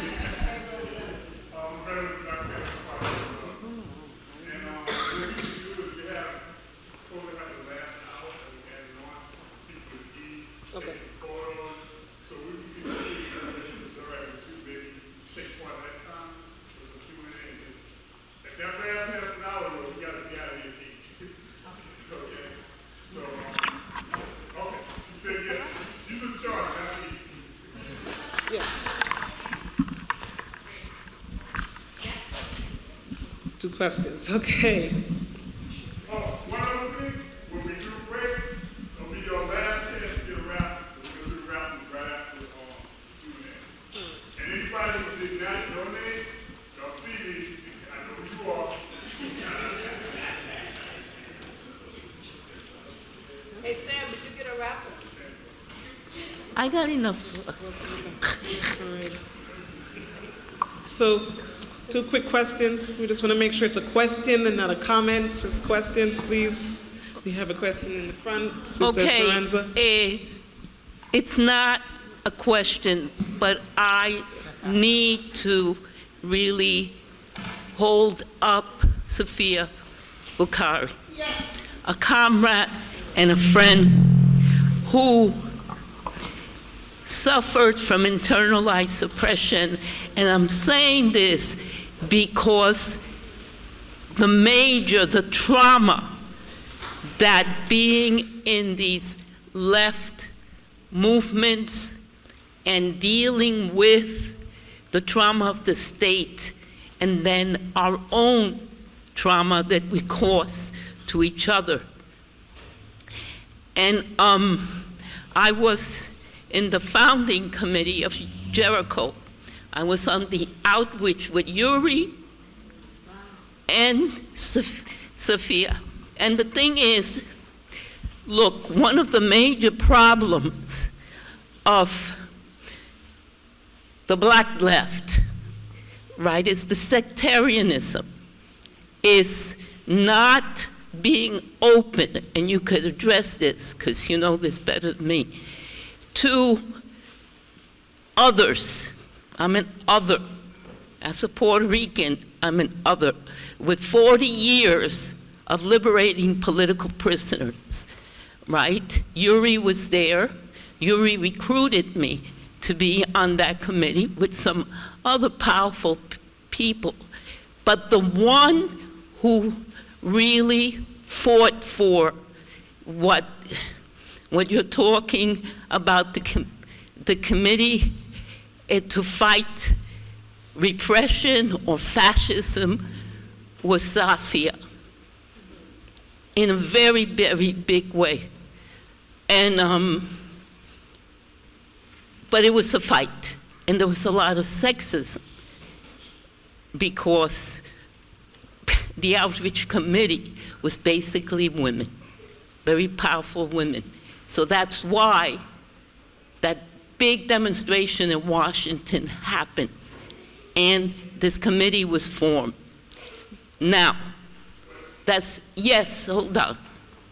The thing is that within all her work, right, and she was a social worker, she was doing work, re-entry work, she was, besides all the political work that she was doing, and she suffered heavily from the beatings in the prisons, from the emotional abuse from brothers, right? And that's, so you said it, that's what kills us. So for our young people, right?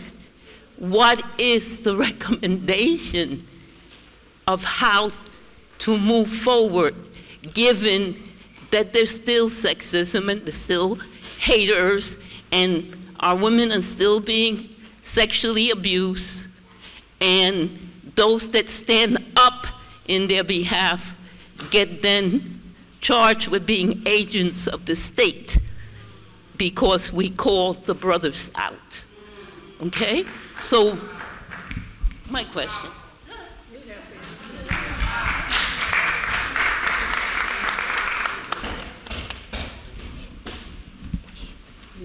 We have one more question in the back. One more.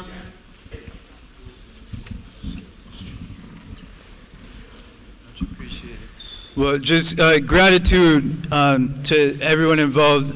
Pardon, is the reverb bad? Can y'all hear me okay? Yeah. Okay, respect, gratitude. And so as always, in a space like this, hearing, just all of the wisdom that y'all are recounting, I'm taking close note.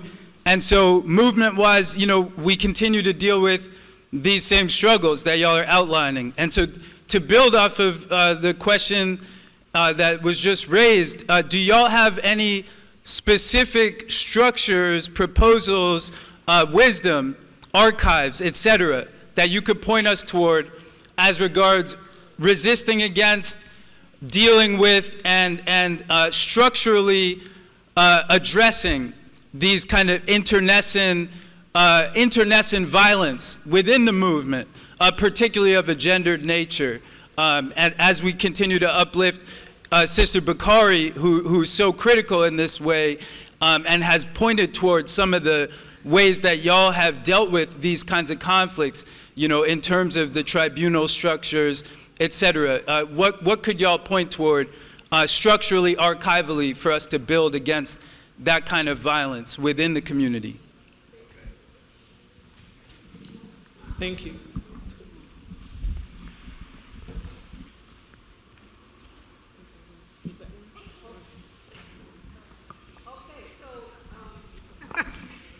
Are you all deferring this to me? Young brother there, I'm sure you're in an organization, correct? And how is your organization taking up these issues? Well, we're struggling through them as we speak. Bless up. We're struggling through them as we speak, and that's why it's a very concrete, genuine question, looking for guidance on that. Okay. Are there women in your organization? Oh, without a doubt, absolutely. Okay. And you have not come together with any kind of structure that's addressing the question of sexism, misogyny, or any of that? That's not a part of your organizational frame? No, well, without a doubt it is, but just in all sincerity and humility, it's a struggle to really engage that, especially on the broad collective level that we are building, with the People's Senate, for example. Right. So we are struggling through these questions, on a minute level and on an intercommunal, organizational level, and that's perhaps the toughest part of the struggle, because these questions are so sensitive. Okay. You need to, well, I don't want to tell you how to run your organization, but it sounds like to me that you're doing the right thing, and you're asking, the information that we're giving you here today, it's coming straight, the issues that we had in the Black Panther Party. You want to avoid that, right? So structurally, there should be some time set aside for every meeting where there's a women's commission, for example, where the men will meet. I mean, so there's all these different kinds of things that you can do to address this. First, you have to identify what is the problem. What is the problem? What are the issues? And then you say collectively, intercommunally, it sounds like to me you already have the structure. It sounds like to me you already have the framework. It's just that the content, it sounds like the content of how you want to approach it is something that you all have to hammer out. And I've given you a couple of things. You could have a women's commission, right? You could have a study group on this question that brings up these particular issues. You could go into the community. You could find out in the community what is going on in the community, with leadership in the community, with women in the community. What is the community saying? Because it's not just This issue is not just something within political organizations. It's happening in our entire community, and that's the problem. We bring that into the organization. We bring it into the organization. So that's what we did. That's what I'm doing now. I mean, what you're saying is not novel, brother, right? But it sounds like you're struggling with it, but it sounds like to me you are on the right path.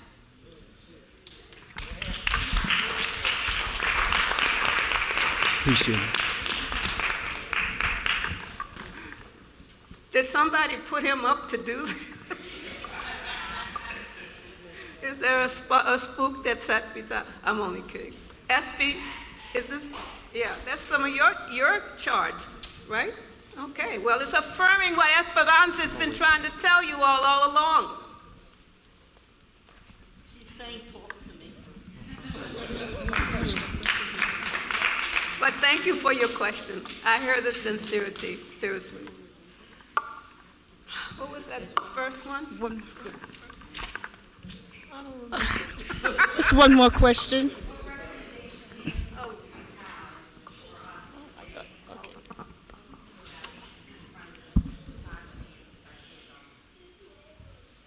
She just answered that. Male violence and women hate. Male violence and women hate.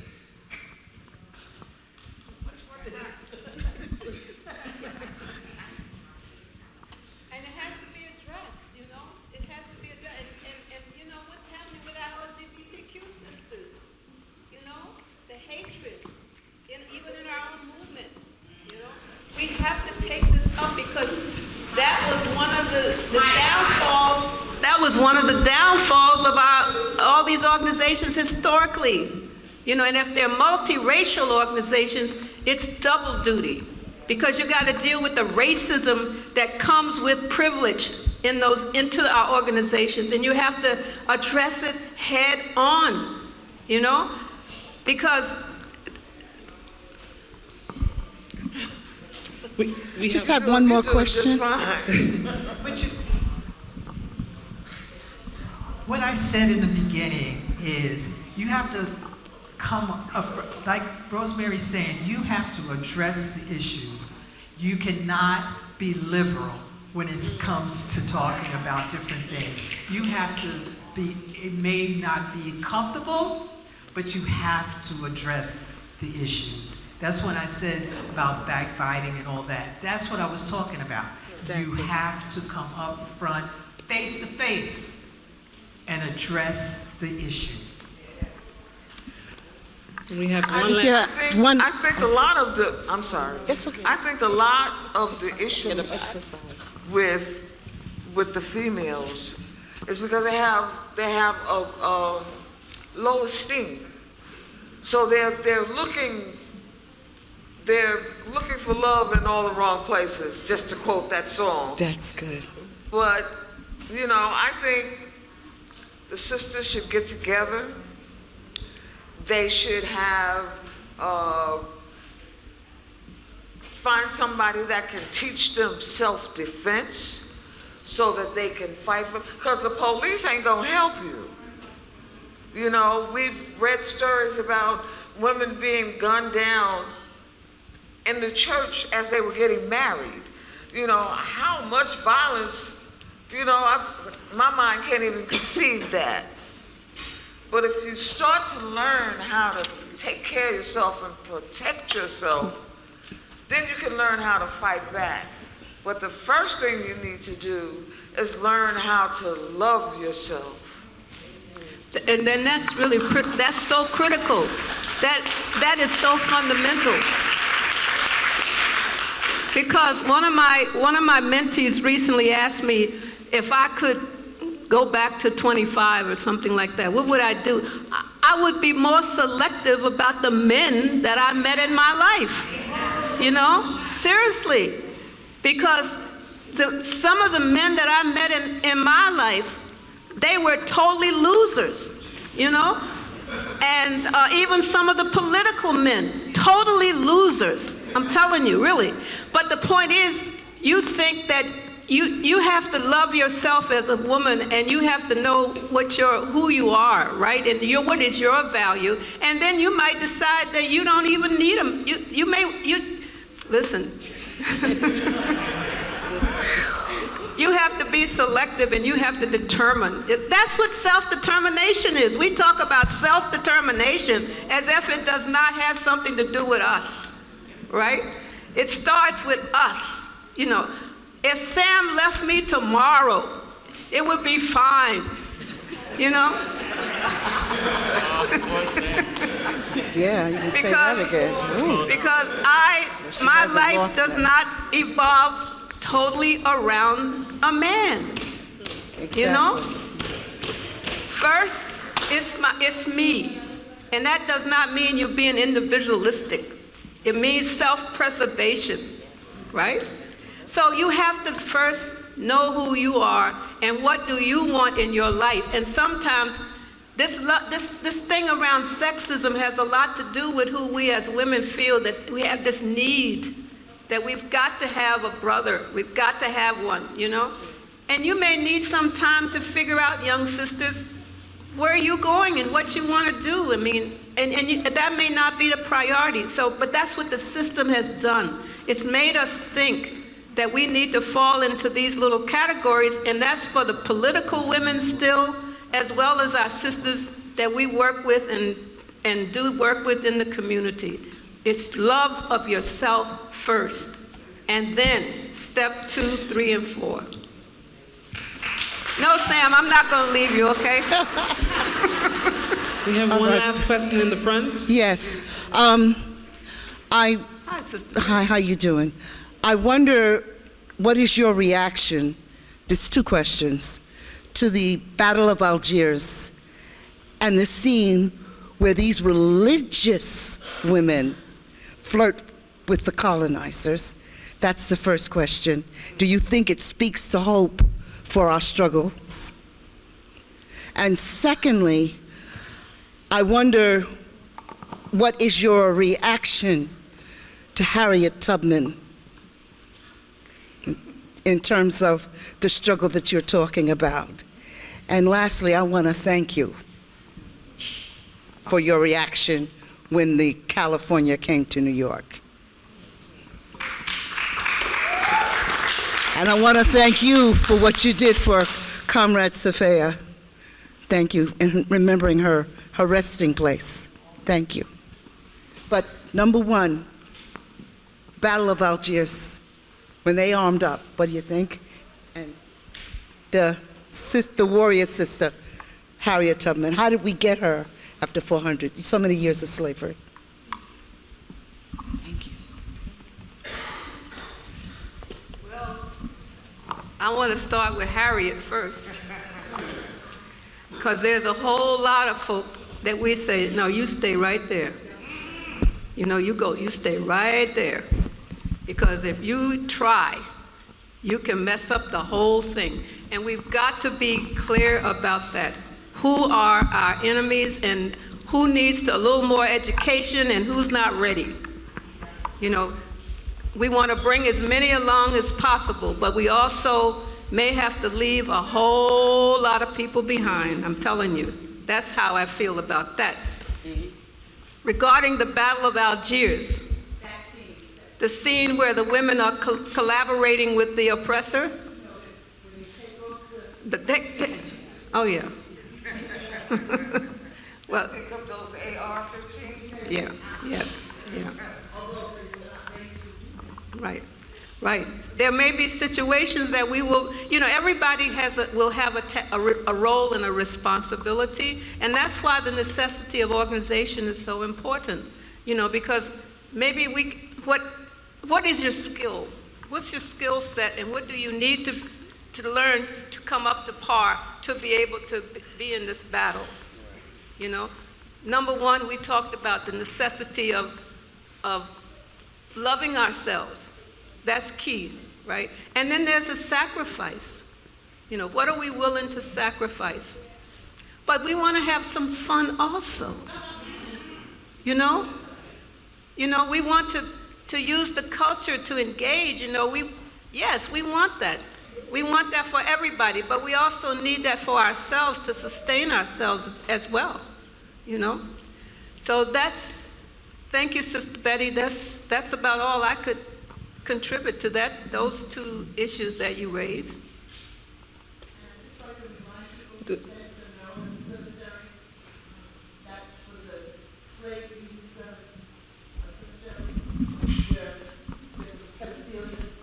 Imagine. But the 4-year-old girls organized to protect each other if they could. And that burial ground, 60% of the children who bled out because they were supposed to be slaves and they were too young to carry them. And they knew they were going to die, but they found ways of resistance. So I think all men need to hear that story. Bethesda, Maryland, also called Moses Cemetery. Please reach out for that one. Well, thank you again. Thank you for a great night, a great evening. Thank you so much. We thank everyone. Yep, give it up. Thank you to the organizers. Thank you to the People's Church. Thank you to our brother doing the video, all the performers, the DJs. We thank you. We thank you. We thank you. Thank you. Great. Let's eat.